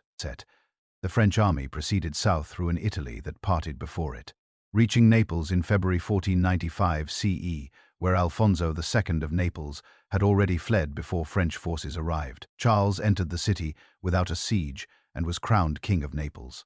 The ease of conquest shocked Italian observers and demonstrated with brutal clarity that political fragmentation which had sustained the remarkable cultural achievements of the previous century had simultaneously created a military vulnerability of catastrophic dimensions. The coalition that formed to expel the French involving the Pope, the Emperor, Ferdinand of Aragon, Venice, and Milan itself, which had invited the invasion in the first place, forced Charles to withdraw, though he fought his way back to France successfully enough. But the wider strategic lesson was unmistakable, and the powers of Europe had drawn it. Italy was accessible, Italian wealth could be seized, and none of the Italian states individually or in combination possessed the military capacity to prevent a determined major power from taking what it wanted. Louis XII of France invaded again in 1499 CE, this time claiming Milan through his grandmother's connection to the Visconti family. Ferdinand of Aragon and France agreed to partition the Kingdom of Naples between them, an arrangement that collapsed when the two powers went to war over the division of the spoils. Spain won decisively by 1504 CE, establishing Spanish dominance over Naples and Sicily that would endure for 2 centuries. The Italian peninsula had become a battlefield on which French, Spanish, and Habsburg ambitions were contested, with Italian states reduced to choosing sides between foreign powers rather than determining their own futures. The sack of Rome in 1527 CE represented the nadir of Italian political collapse and perhaps the most symbolically devastating event of the entire era. Imperial forces soldiers serving Charles V, but unpaid for months, mutinous and desperate, marched on Rome, after their commanders lost control of them and sacked the city for weeks in. An orgy of violence and plunder that killed perhaps 20,000 Romans and left the city physically devastated. Pope Clement VII took refuge in the Castel Sant'Angelo, while imperial soldiers systematically looted churches, palaces, and libraries, torturing clergy to discover hidden wealth, destroying artworks that could not be easily carried away, burning the manuscript collections that represented centuries of scholarly accumulation. The event demonstrated multiple realities simultaneously: that foreign armies in Italy could operate beyond the control of the monarchs, who nominally commanded them when pay was withheld long enough; that Italian wealth, accumulated through centuries of commercial genius and cultural patronage, was vulnerable to organized violence; and that the papacy, for all its spiritual authority, was militarily helpless in the face of secular force. The Treaty of Catu Cambraces in 1559 CE formalized Spanish hegemony over Italy. France renounced its claims to Italian territories. Spain controlled Milan directly as a duchy, governed Naples and Sicily as kingdoms, and exercised dominant influence over smaller Italian states through the combination of military presence, dynastic connection, and the simple reality that no Italian ruler could meaningfully resist Spanish power. The age of Italian political independence, interrupted for a century by the Italian Wars, was definitively over. The 18th century brought significant changes to the governance of the Italian peninsula as the War of the Spanish Succession redistributed territories among the major European powers, and Austrian Habsburg rule replaced Spanish control in Lombardy and other northern Italian territories. Austrian governance in Milan represented a meaningfully different administrative approach from what the Spanish had provided: more rational, more systematic, more genuinely committed to the kind of efficient administration that the Enlightenment's influence on European monarchy was beginning to promote. Empress Maria Theresa, who ruled from 1740 to 1780 CEE, implemented reforms throughout her empire that affected the Italian territories directly. She established a Supreme Council in Vienna to oversee Italian affairs, standardizing administrative procedures and reducing the arbitrary variation that had characterized the Spanish era. Tax collection became more systematic, reducing the opportunities for the corruption and evasion that had allowed wealthy interests to avoid their obligations, while ordinary people bore disproportionate burdens. Efforts were made to abolish internal customs barriers that impeded commerce. Educational reforms created state-supervised schools to reduce the church's monopoly on instruction and produce trained administrators for an increasingly complex government. These reforms generated resistance from established interests, and the resistance revealed the persistent gap between the ambitions of enlightened reformers and the entrenched power of those who benefited from existing arrangements. The Catholic Church opposed limitations on its privileges and objected strenuously to state interference in education. Aristocrats resented systematic taxation that reduced their customary exemptions. Local communities valued traditional practices and viewed Austrian innovations as foreign impositions, regardless of their rational merits. Austrian administrators faced the classic dilemma of all top-down reformers. Their changes would benefit the general population in theory, but implementation required confronting powerful groups whose cooperation the state also needed. The Grand Duchy of Tuscany under Peter Leopold Maria Theresa's son, who ruled from 1765 to 1790 CE, became one of the more remarkable examples of enlightened rule anywhere in 18th century Europe. Peter Leopold abolished torture in judicial proceedings, reformed the criminal code to emphasize rehabilitation over punishment, reduced the application of the death penalty, and attempted to draft a written constitution that would limit arbitrary royal power, a project ultimately abandoned, but indicative of how seriously he took the Enlightenment's political implications. He confiscated church property to fund public education and poor relief, suppressed contemplative monastic orders he regarded as economically unproductive, and convened a church synod that attempted to reform Catholic practice along lines reducing papal authority and emphasizing local religious community. The intellectual life of 18th century Italy reflected the Enlightenment's influence, adapted to specifically Italian conditions. Cesare Beccaria's treatise on crimes and punishments, published in 1764 CE, argued against torture and capital punishment using rational analysis of what criminal justice was actually supposed to accomplish, a work of genuinely European significance that demonstrated Italian intellectuals were not merely recipients of Enlightenment ideas flowing from France and England, but active contributors to European thought. The Milanese journal Il Calf promoted economic and political reform through Accessible writing aimed at educated general readers rather than academic specialists, advocating free trade, reduction of guild restrictions, and rational administration. Anders Kidnius, working in the Swedish-Finnish borderlands, but engaged with ideas circulating through Italian channels, advocated what would later crystallize as freedom of the press. The Kingdom of Naples under the Bourbon dynasty that took control in 1734 CE pursued reforms inspired by Enlightenment principles, but consistently constrained by the entrenched feudalism that characterized southern Italian society. The kingdom's economy remained dominated by enormous baronial estates worked by peasants under various forms of dependency relationships. Unlike northern Italy, where urban centers drove economic activity and merchants commanded social influence, southern Italy remained overwhelmingly agricultural with weak cities that lacked the capacity to challenge aristocratic power. Minister Bernardo Tanucci, who directed Neapolitan government policy for nearly 2 decades, attempted to reduce church and noble privileges, systematize taxation, and stimulate economic development. He achieved limited success. Aristocratic resistance to changes threatening their economic position proved more durable than reforming ambition, and the fundamental social structure of the South, massive inequality, landless peasant poverty, weak civic institutions, persisted through and beyond the reform era.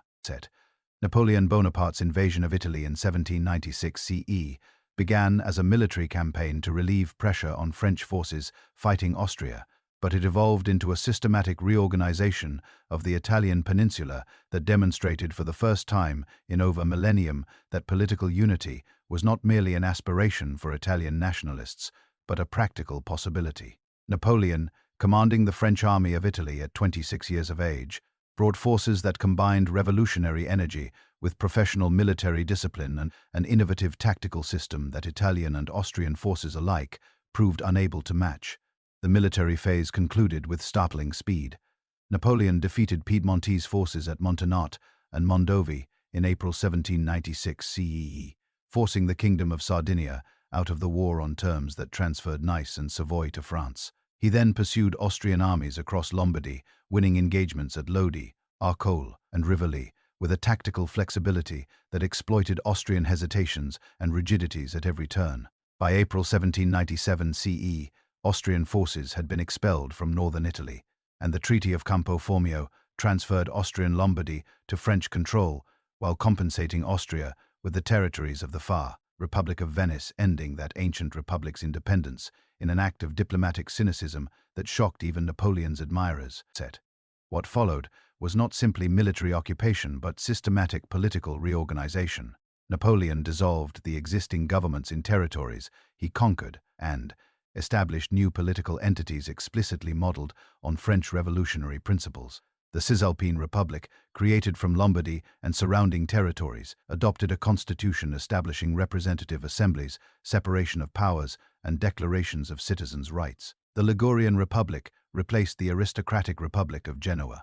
The Roman Republic displaced papal temporal government in central Italy. These entities were not genuinely independent French military authorities controlled policy, and French advisors occupied key administrative positions, but they introduced institutional structures and legal principles that differed fundamentally from the complex web of monarchical, aristocratic, and ecclesiastical privilege that had governed Italian territories for centuries. The legal reforms Napoleon imposed had consequences that outlasted his own empire and shaped Italian society long after his political system had collapsed. The Code Napoleon, promulgated in France in 1804 CE and extended to Italian territories under French control, replaced the patchwork of customary laws, feudal privileges, and ecclesiastical courts with uniform written law applicable to all citizens, regardless of birth. The code established legal equality. Nobles and commoners faced identical legal standards, eliminating the formal distinctions that had given aristocrats privileges before the law that commoners did not enjoy. It protected private property rights in terms clear enough to facilitate commercial transactions and investment. It simplified inheritance rules, curtailed the legal advantages of primogeniture, and secularized marriage, making it a civil contract rather than exclusively a religious sacrament, reducing the Church's jurisdictional authority over a central dimension of social life. Administrative centralization accompanied legal reform in ways that transformed how Italians experienced government at every level. Napoleon divided territories under French control into departments modeled on French administrative divisions, each governed by a prefect appointed by and responsible to the central government in Paris, or, after the establishment of the Kingdom of Italy in 1805 CE, in Milan. This replaced the overlapping jurisdictions, exemptions, and informal arrangements of the old regime, with a clear hierarchy of authority and standardized procedures that applied consistently across the territory. Prefects collected taxes, enforced laws, reported on local conditions, and implemented central government directives with an efficiency that older Italian administrative systems had rarely approached.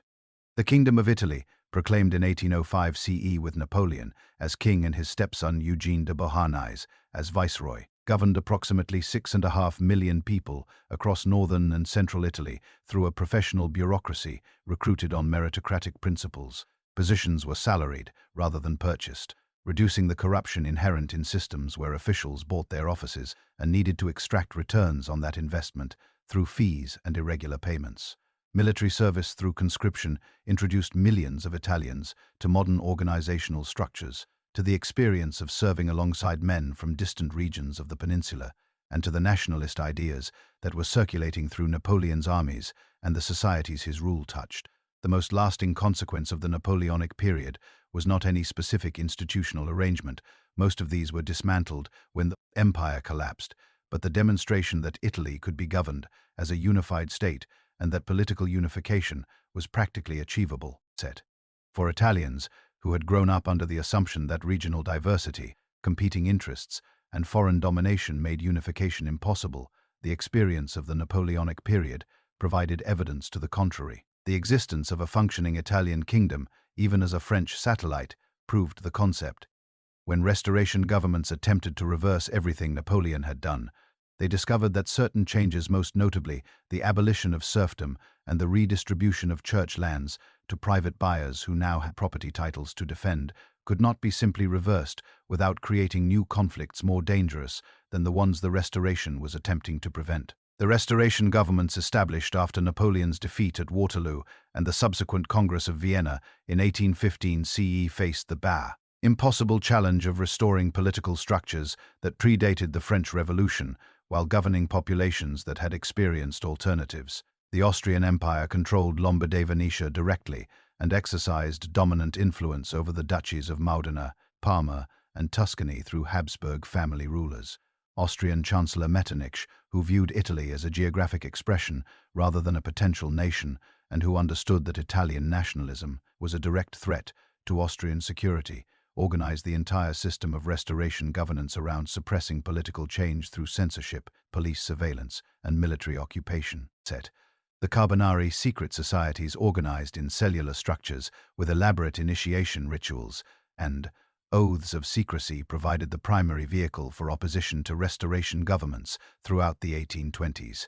Their attempted revolts in Naples in 1820 CEA and Piedmont in 1821 CE achieved initial success, enforcing constitutions from frightened rulers, but Austrian military intervention crushed both uprisings within months.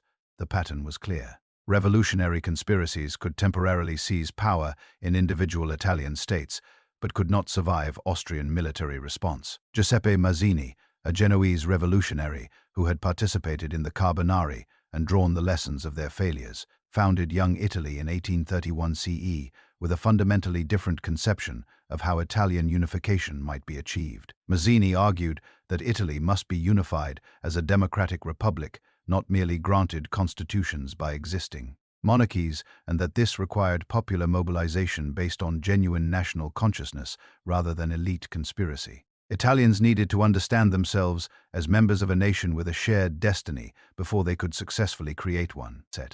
His writings, smuggled across borders and circulated clandestinely, influenced a generation of Italian nationalists, even though his actual attempted insurrections in the 1830s failed as completely as the Carbonari revolts had. The revolutionary wave of 1848 that swept Europe reached Italy in January of that year, when Sicilians revolted against Neapolitan rule and forced Ferdinand II to grant a constitution. By March, constitutions had been granted in Tuscany, Piedmont, and the Papal States. In Milan, the famous 5 Days Uprising drove Austrian forces from the city after street fighting of extraordinary courage. The Venetians expelled Austrian authorities and proclaimed a restored republic under Daniel Manin. King Charles Albert of Piedmont-Sardinia, seeing opportunity in the combination of nationalist sentiment and military weakness that Austrian forces were displaying, declared war on Austria and invaded Lombardy. The initial success disguised fatal weaknesses. Piedmont's military forces were insufficient to defeat Austria in sustained warfare. The newly constituted Italian governments had no experience in parliamentary politics and no coordinated strategy set. The various visions of what unified Italy should look like, republican under Mazzini's influence, federal under the liberal Catholic Vincenzo Giobotti's Neo-Guelph program, monarchical under Piedmontese leadership, produced paralysis rather than unified action. Austrian forces, regrouping under the veteran Marshal Radetzky, defeated Piedmontese armies at Custoza in July 1848 CE and again at Novara in March 1849 CE, forcing Charles Albert to abdicate in favor of his son Victor Emmanuel II. Venice held out until August 1849 CE, when starvation and cholera compelled surrender. The Roman Republic, where Giuseppe Garibaldi had organized a remarkable defense, fell in July 1849 CE to French forces sent to restore the Pope rather than to a direct Austrian assault. The failure of 1848 produced important consequences despite its military defeat. Piedmont-Sardinia alone retained its constitution, the Statuto granted by Charles Albert in Salzburg Court, March 1848 CE, which made it the sole Italian state with representative government and rule of law. This constitutional survival attracted Italian nationalists, who concluded that unification required working with a sympathetic monarchy rather than pursuing the pure republicanism that Mazzini's failed experiments had discredited. Victor Emmanuel II maintained constitutional government despite conservative pressure to revoke it, calculating correctly that constitutional monarchy served Piedmont's long-term interests better than restored absolutism. Count Camillo Benso di Cavour, who emerged as Piedmont's dominant political figure during the 1850s, represented a decisive reorientation of unification strategy toward diplomatic and economic realism rather than revolutionary idealism. Cavour was a liberal monarchist who valued economic development, constitutional government, and what we might now call geopolitical calculation. His strategy involved strengthening Piedmont economically and militarily, building international alliances with major powers whose interests could be aligned with Italian unification, and creating circumstances under which unification could proceed under Piedmontese leadership with European diplomatic support rather than in the face of European opposition.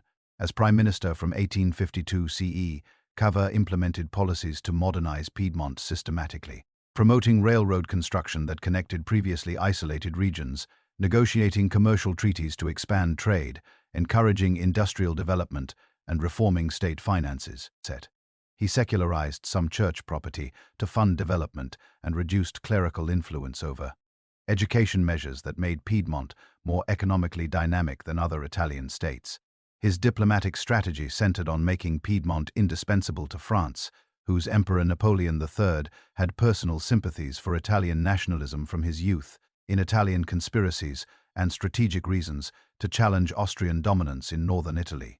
The secret meeting between Cavour and Napoleon III at Plombières in 1858 CE produced an agreement for French military support against Austria, in exchange for the cession of Nice and Savoy to France, a diplomatic transaction of cynical pragmatism that Mazzini condemned and Cavour judged essential. The War of 1859 CE, fought by France and Piedmont against Austria, produced the territorial outcome Cavour had calculated for.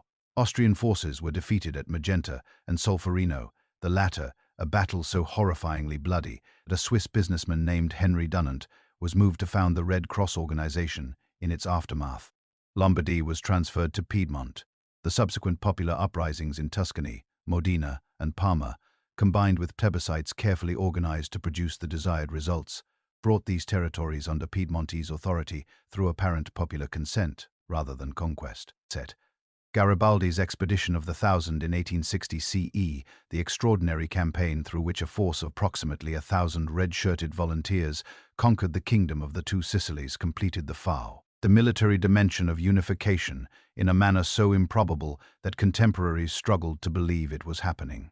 Garibaldi landed in Sicily, defeated Bourbon forces with guerrilla tactics and the enthusiastic local support of a population that had been waiting for liberation, crossed to the mainland, and marched northward through Naples with his expanding force of volunteers and Bourbon deserters. He entered Naples in September 1860 CE to popular celebration, then turned the entire conquered territory over to Victor Emmanuel II with a generosity toward the poor, monarchical cause that his republican convictions might have resisted, but his political realism accepted as necessary. The Kingdom of Italy was proclaimed on March 17, 1861 CE. The Risorgimento, the resurrection, had achieved what centuries of Italian political thought had imagined, but no Italian ruler had managed to accomplish. Venice joined in 1866 CE, following Prussia's defeat of Austria in the Austro-Prussian War. Rome joined in 1870 CE, when French troops that had protected the papal temporal power were withdrawn for the Franco-Prussian War, and Italian forces entered the city through a breach in the Aurelian Wall at Porta Pia. Italy was unified, and Rome, the ancient capital, the eternal city, was its capital once more. The Kingdom of Italy, established in 1861 CE, governed through institutions designed for Piedmont, a relatively small and comparatively modernized state, now applied to a nation of over 25 million people, spanning regions of fundamentally different economic development, social structure, and cultural character. The contradictions embedded in this foundation shaped Italian political life for the following 6 decades with a persistence that no amount of legislative effort or administrative energy could overcome. The suffrage restrictions of the Statuto meant that only perhaps 440,000 Italians, those males over 25, who paid at least 40 lire annually in direct taxes, could vote in the first national elections of 1861 CE. This excluded approximately 98% of the population from formal political participation. In southern Italy, where illiteracy exceeded 80% in many provinces, the literacy requirements that overlapped with tax qualifications meant that almost no one from the rural population could exercise voting rights, even when they technically met the property threshold. The political nation, the Italy of formal institutions and electoral politics, was a narrow slice of the actual Italian population, governing a vast majority that had no voice in the decisions affecting their lives. The extension of Piedmontese law to the entire kingdom created immediate and serious problems. Northern Italian commercial codes assumed a commercial economy, literate populations, and functioning local government that simply did not exist across large portions of the south. Southern Italy had a radically different social structure, dominated by vast estates, worked by landless peasants, weak urban centers, endemic banditry, sustained by the desperation of the rural poor, and traditions of profound distrust toward any central authority, a distrust that centuries of Spanish, Bourbon, and papal misgovernment had thoroughly justified. When the Southern question emerged as Italy's most persistent domestic challenge, the economic gap between North and South was enormous and growing. Northern Italy, particularly the industrial triangle connecting Genoa, Milan, and Turin, industrialized during the late 19th century with textile manufacturing, steel production, and mechanical engineering, creating a genuine industrial economy. Southern Italy remained overwhelmingly agricultural, with productivity, techniques little changed from the previous century, and incomes far below northern levels. This disparity was not simply inherited from pre-unification conditions, but was actively worsened by government policy. Unification created a national market that eliminated the protective tariffs that had shielded even the limited southern industries from northern competition. The few manufacturing establishments that existed in Naples and Sicily, unable to compete with northern products, now freely entering their markets, closed, eliminating the industrial employment that might have provided an alternative to agricultural poverty. The relationship between the Italian state and the Catholic Church remained a source of profound institutional tension throughout the liberal period. Pope Pius IX, who had fled Rome during the 1848 revolution and returned only with French military support, had watched Italian nationalism devour the papal territorial domain piece by piece until the final occupation of Rome in 1870 CE left him confined to the Vatican as a self-declared prisoner. His response, the non-expedite decree forbidding Catholics from participating in Italian politics as either voters or candidates, meant that the Church commanded the loyalty of the overwhelming majority of Italians, while simultaneously refusing to legitimate the state those Italians were supposed to be governed by. Catholics who obeyed the papal directive abstained from elections and declined public office, depriving the political system of the participation of the most pious citizens and deepening the gulf between formal institutions and the actual population. Immigration became one of the defining demographic phenomena of liberal Italy. Between 1870 and 1914 CE, approximately 14 million Italians emigrated primarily to North and South America, but also to other parts of Europe. The causes were straightforward: poverty in southern Italy and the Veneto, lack of employment opportunity, and wages available in the United States and Argentina that were multiples of what Italian agricultural labor could earn. The government did little to address the underlying conditions producing this exodus, effectively treating mass emigration as a solution to rural poverty rather than as evidence of policy failure on a catastrophic scale. The colonial ambitions that Italian nationalism promoted reflected both ideological imperatives about great power status and conviction that Italy needed overseas territories to provide resources and settlement opportunities for its growing population. The results were consistently disappointing. Italy established colonies in Eritrea and Somalia in the 1880s and 1890s that generated minimal economic benefit while requiring expensive military garrisons. The catastrophic defeat at Adwa in 1896 CE, where Ethiopian forces under Emperor Menelik II destroyed an Italian army, killing approximately 6,000 soldiers and forcing Italy to recognize Ethiopian Ba.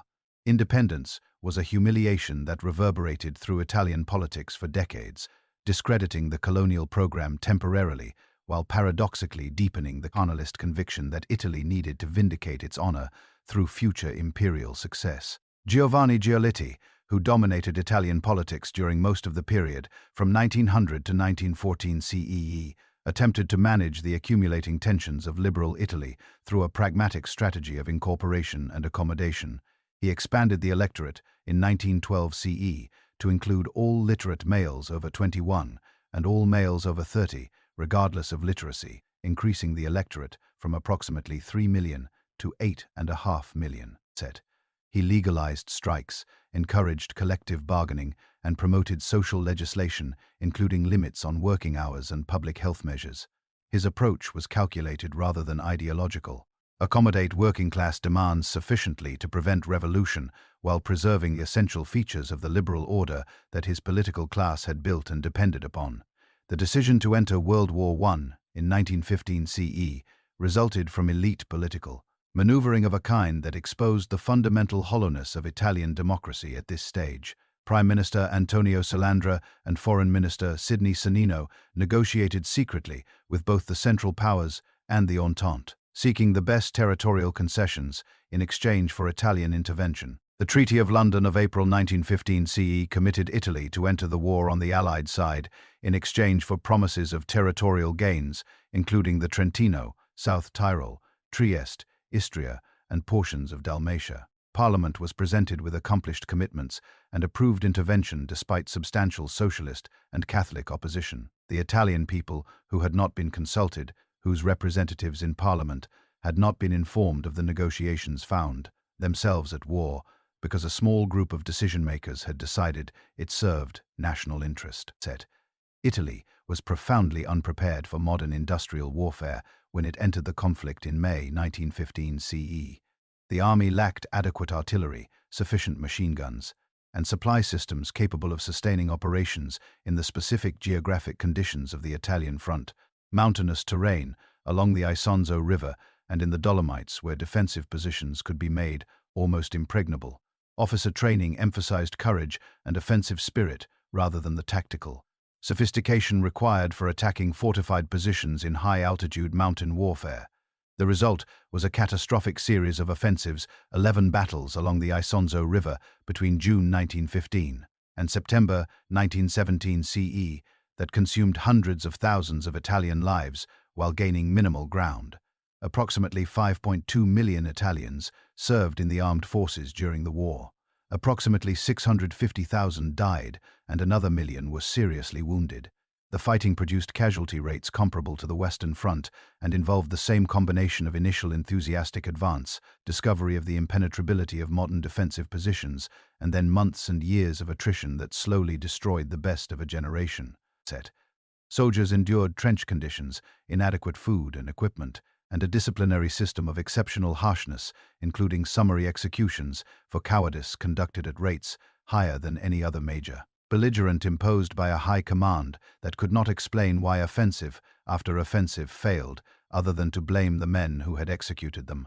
The Battle of Caporetto in October 1917 CE nearly destroyed the Italian army as a coherent fighting force. Austrian and German forces, employing the new infiltration tactics that had been developed on the Eastern Front, supported by concentrated artillery and poison gas, broke through Italian defensive lines and advanced over 100 kilometers in days, a collapse of previously fortified positions that consumed approximately 300,000 Italian soldiers as prisoners of war, along with enormous quantities of artillery, equipment, and supplies that took months to replace. The army stabilized on the Piave River with emergency measures, but the disaster revealed that Italian military performance across nearly 2.5 years of warfare had not produced an army capable of withstanding the best German and Austrian forces.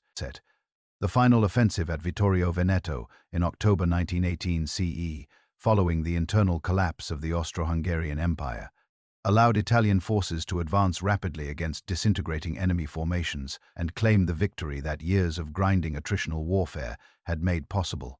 But the peace settlement that followed, negotiated at Paris in 1919 CE, delivered results that Italian nationalists experienced as catastrophic humiliation. President Wilson opposed transferring Dalmatian territories to Italy because they were inhabited primarily by Slavic populations, contradicting his principle of national self-determination. Britain and France, having secured their own objectives, supported Italian claims with limited enthusiasm. Italy received the Trentino, South Tyrol, and Istria, but not the Dalmatian coast that the Treaty of London had promised. The myth of the mutilated victory, that Italy had won the war militarily but been cheated diplomatically of its just rewards, spread through Italian society with devastating political consequences. This narrative conveniently ignored that Italy had gained substantial territories and that some of the disputed claims genuinely conflicted with the self-determination principles that had been invoked to justify the war.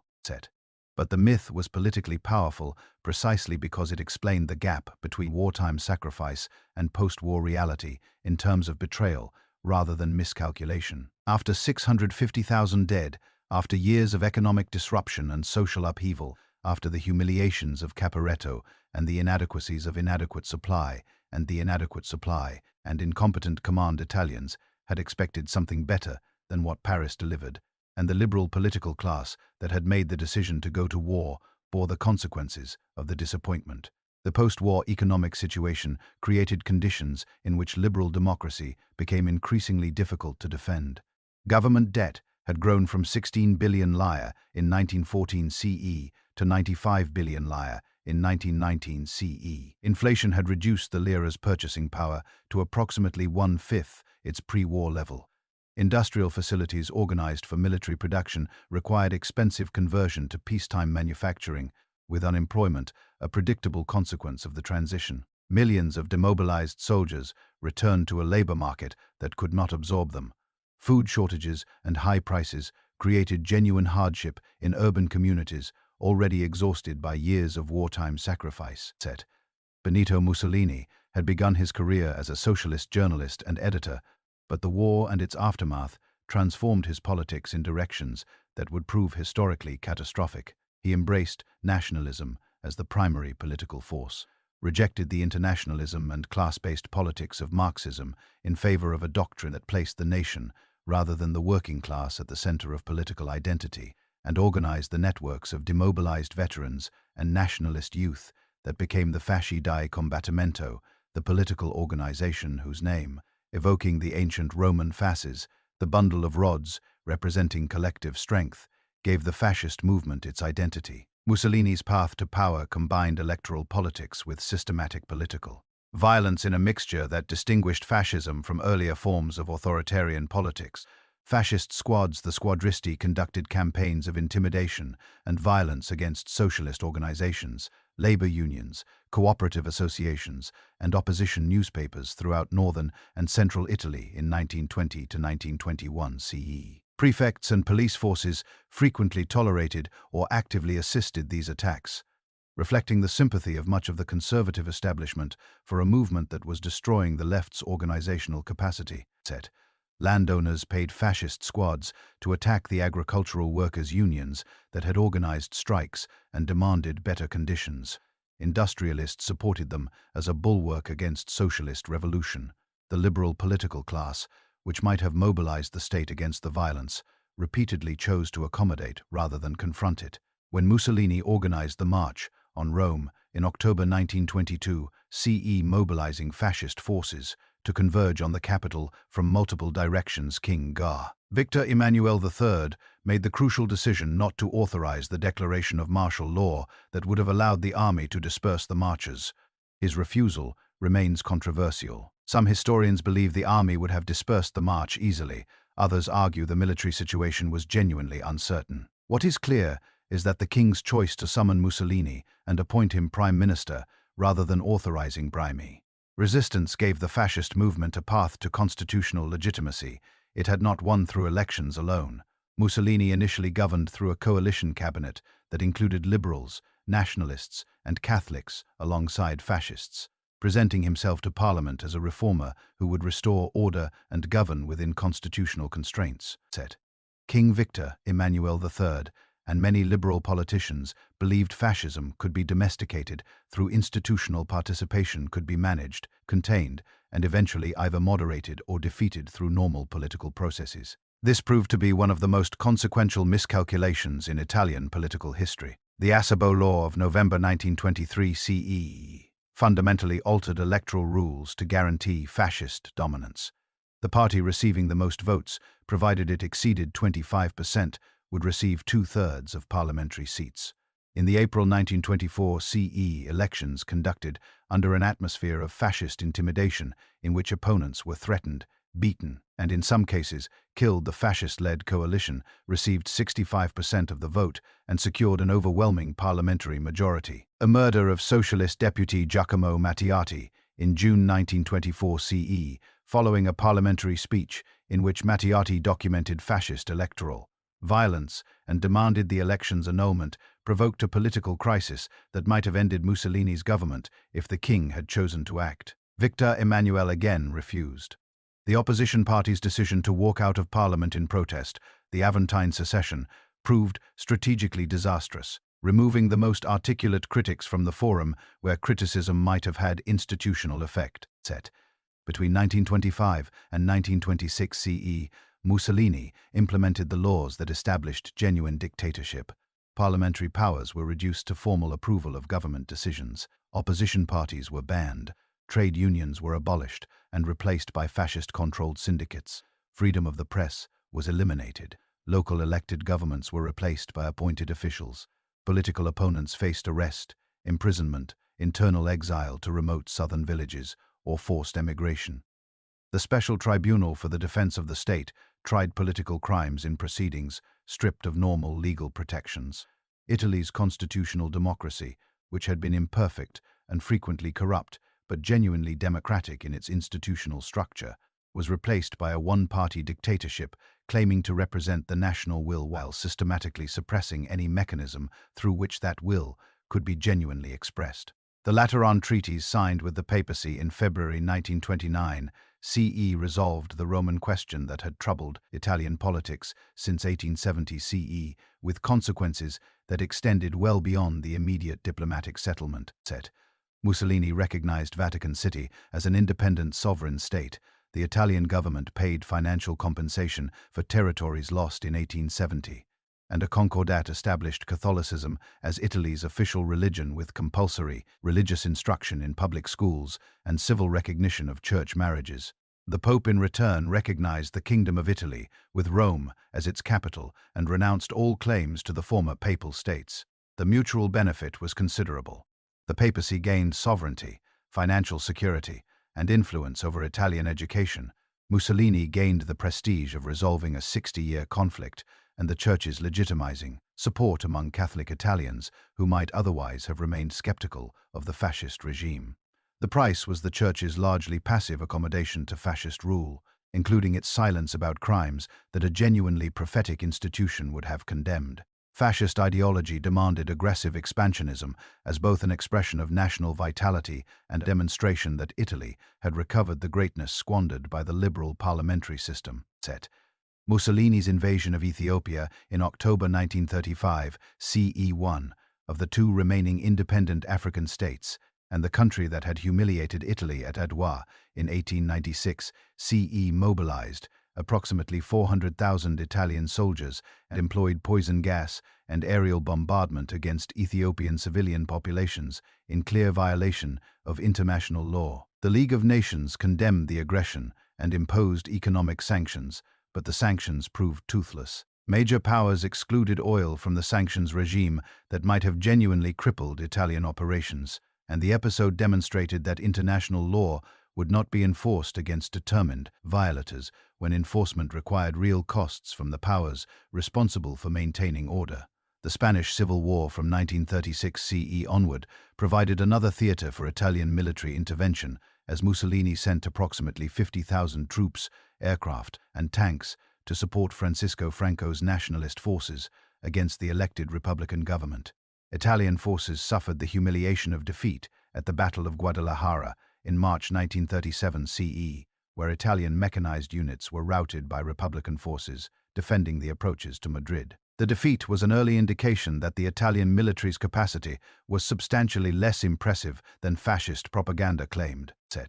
The alliance with Nazi Germany developed through the mid-1930s from initial wariness. Mussolini had initially viewed Hitler as a dangerous imitator and had actually mobilized Austrian forces to deter a German coup attempt in Vienna in 1934 CE to the Rome-Berlin axis of October 1936 CE and ultimately to the Pact of Steel of May 1939 CE, which committed Italy and Germany to mutual military support in any war. This alliance would prove catastrophically disadvantageous for Italy. Germany was militarily far more powerful and economically far more capable than Italy, and dominated the relationship in practice, regardless of the formal equality the alliance proclaimed. Hitler pursued aggressive policies that risked war for which Italy was wholly unprepared, and Mussolini could neither restrain German actions nor afford, politically or ideologically, to remain uninvolved in what fascist rhetoric had declared the greatest moment of national opportunity. When Germany invaded Poland in September 1939 CE, Mussolini declared non-belligerence rather than either fulfilling the Pact of Steel or adopting explicit neutrality, a position of studied ambiguity that allowed him to observe developments while professing alliance loyalty. The stunning speed of Germany's victories in the spring of 1940 CE, conquering Denmark, Norway, the Netherlands, Belgium, and France in a matter of weeks with a military efficiency that seemed to validate the fascist doctrine of masculine martial supremacy, transformed Mussolini's calculation. He feared that delaying entry would leave Italy with no territorial gains and diminished prestige when the final settlement came. He declared war on France and Britain on June 10, 1940 CEE, when French defeat was already so certain that the gesture of war cost almost nothing, and revealed immediately that it was worth exactly what it cost. The wars Italy actually had to fight rather than the wars Mussolini imagined he was entering, demonstrated with brutal clarity the gap between fascist military mythology and Italian military reality. The invasion of Greece, launched from Albania in October 1940 CEE, which Mussolini had expected to produce easy victory in weeks, ended in humiliating retreat as Greek forces counterattacked and drove Italian armies back across the Albanian border. The situation required German military intervention to stabilize, destroying the fiction of Italian great power military capacity in the most public way imaginable. In North Africa, Italian forces in Libya were driven back and nearly destroyed by a British counteroffensive in the winter of 1940 to 1941 CE, again requiring German intervention under Erwin Rommel to prevent complete collapse. The Italian campaign on the Eastern Front produced catastrophe on a scale that eliminated any remaining illusions about Italian military capacity. Of approximately 230,000 Italian soldiers deployed to Russia as part of the German organized coalition force, fewer than half returned to Italy. The Soviet counteroffensive at Stalingrad in the winter of 1942 to 1943 CE, which encircled and destroyed the German Sixth Army, also shattered the Italian forces deployed alongside it on the Don River. Soldiers with inadequate winter equipment, poorly supplied logistical chains, and insufficient anti-tank weapons faced a Soviet military that had learned from its early catastrophic defeats and was fighting with desperation and growing competence. The Italian Eighth Army was annihilated. By May 1943 CE, when the last Axis forces in North Africa surrendered with approximately 240,000 Italian soldiers captured, Italy's capacity for further major military operations was effectively exhausted. The Allied invasion of Sicily on July 10, 1943 CE, the largest amphibious operation in history, to that point found what remained of Italian military resistance collapsing rapidly as soldiers, who had been fighting an unwanted war for a regime they no longer supported, surrendered in mass rather than continue dying for Mussolini's dreams. The Fascist Grand Council met on the night of July 24 to 25, 1943 CE, and passed a motion of no confidence in Mussolini, requesting that King Victor Emmanuel resume constitutional powers. The king, who had legitimized fascism through his cooperation across 21 years, ordered Mussolini's arrest. The armistice with the Allies, announced on September 8, 1943 CE, produced chaos. Italian forces received no clear orders, the king and government fled Rome without providing direction, and German forces that had been Italy's allies became occupiers almost overnight, disarming Italian units and deporting hundreds of thousands of soldiers to Germany as forced laborers. Italy was now a battlefield between Allied forces advancing from the south and German forces defending. Every defensible position across the peninsula, a military campaign that would not conclude until May 1945 CE. The institutional question of what form the Italian state would take after the fall of fascism and the end of the war was resolved through a referendum held on June 2, 1946 CE, Italy's first election with universal suffrage, including women who voted for the first time in the country's history. The Republic won with 54% of votes against 46% for the monarchy. The geographic division was stark. Northern and central Italy voted heavily for the Republic, while southern Italy and the islands supported the Savoy monarchy that had governed Italy since unification. King Umberto II, who had succeeded his father Victor Emmanuel III in May 1946 CE, went into exile, ending the House of Savoy's rule over Italy permanently.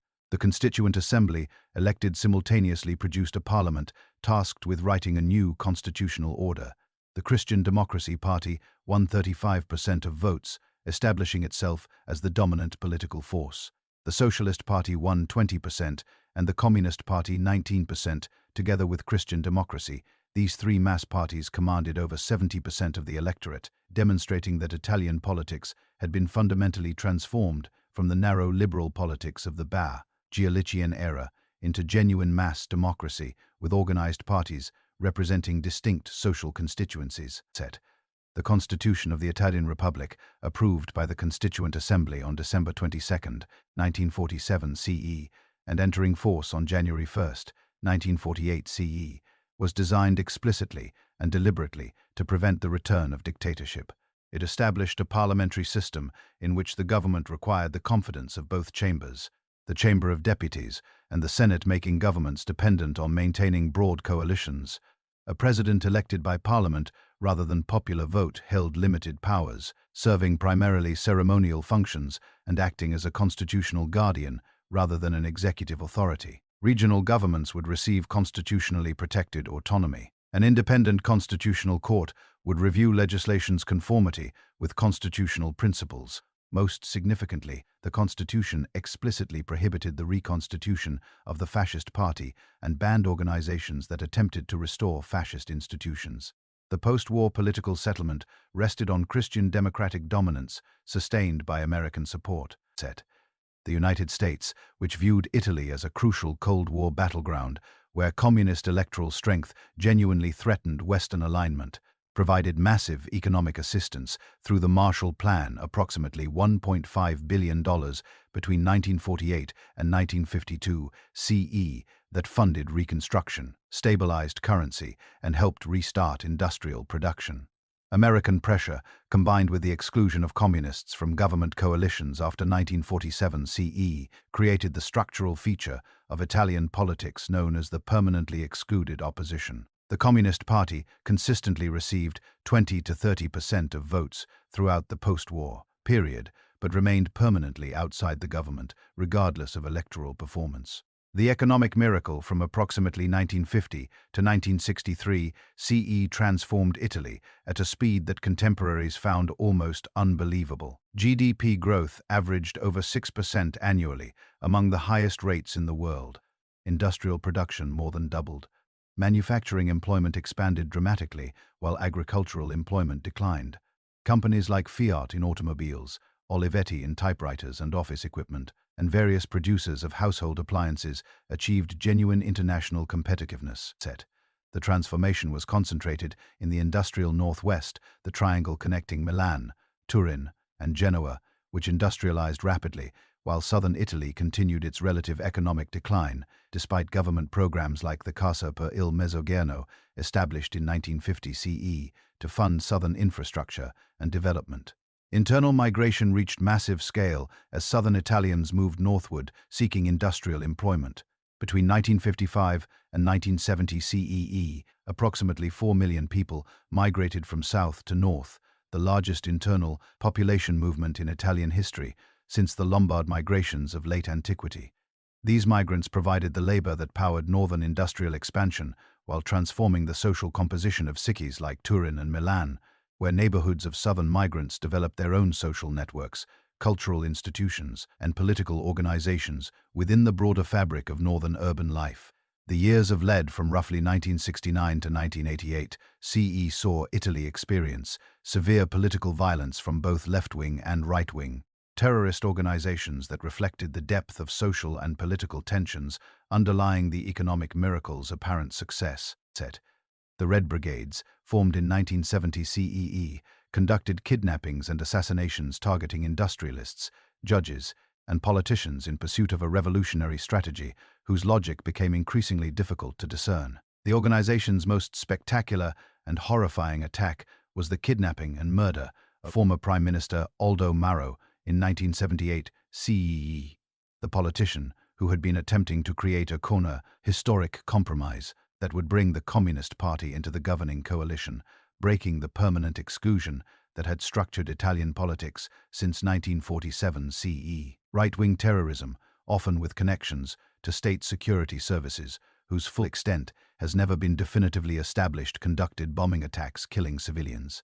The Piazza Fontana bombing in Milan in December 1969 CE killed 17 people, and the Bologna train station bombing in August 1980 CE killed 85 people in the single most deadly terrorist attack in post-war Italian history. The Tangentopoli scandal that erupted in February 1992 CE exposed the systematic corruption that had operated as the financial foundation of Italy's post-war party system. Prosecutors in Milan, led by Antonio Di Pietro, began investigating bribes paid to officials for public contracts, and as suspects cooperated to reduce their own sentences, investigations expanded to reveal that virtually every major political party had operated through kickback systems, in which companies paid percentages of public contract values to the parties controlling the relevant ministries. The revelations destroyed the Socialist Party completely, severely damaged Christian democracy, and discredited the entire political class that had governed Italy since 1948 CE. The First Republic, as the post-war political system came retroactively to be called, collapsed between 1992 and 1994 CE, creating a political vacuum into which new forces moved with varying degrees of success. The Second Republic that emerged maintained the same constitutional structure while operating under fundamentally different party configurations.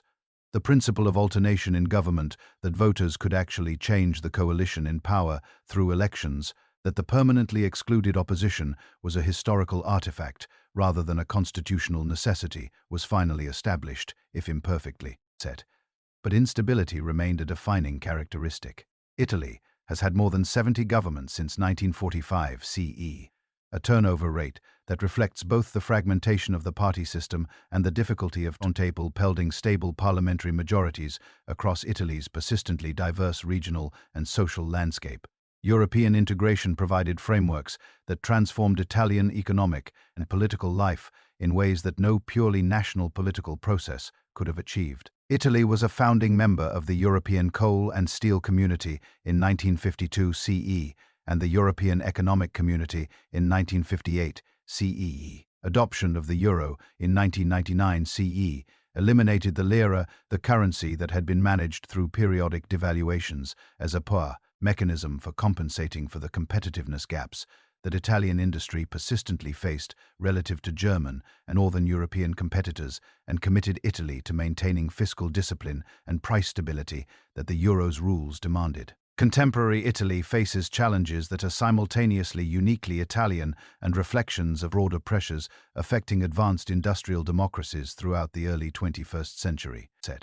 The regional economic disparities between North and South, which unification failed to resolve, which the economic miracle widened rather than narrowed, and which decades of development programs have failed to fundamentally alter, remain the most persistent structural problem in Italian political economy. Youth unemployment in the South remains catastrophically high, driving a new emigration of educated young Italians toward Germany, Britain, and other Northern European countries in a pattern that echoes the great emigration of the liberal period a century earlier.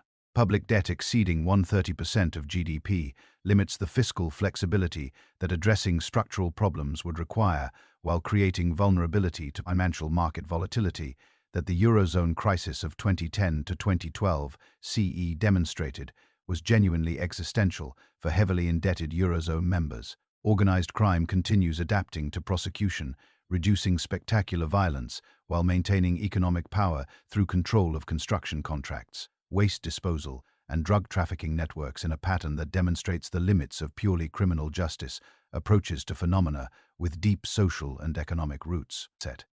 Demographic decline poses a challenge of a different character.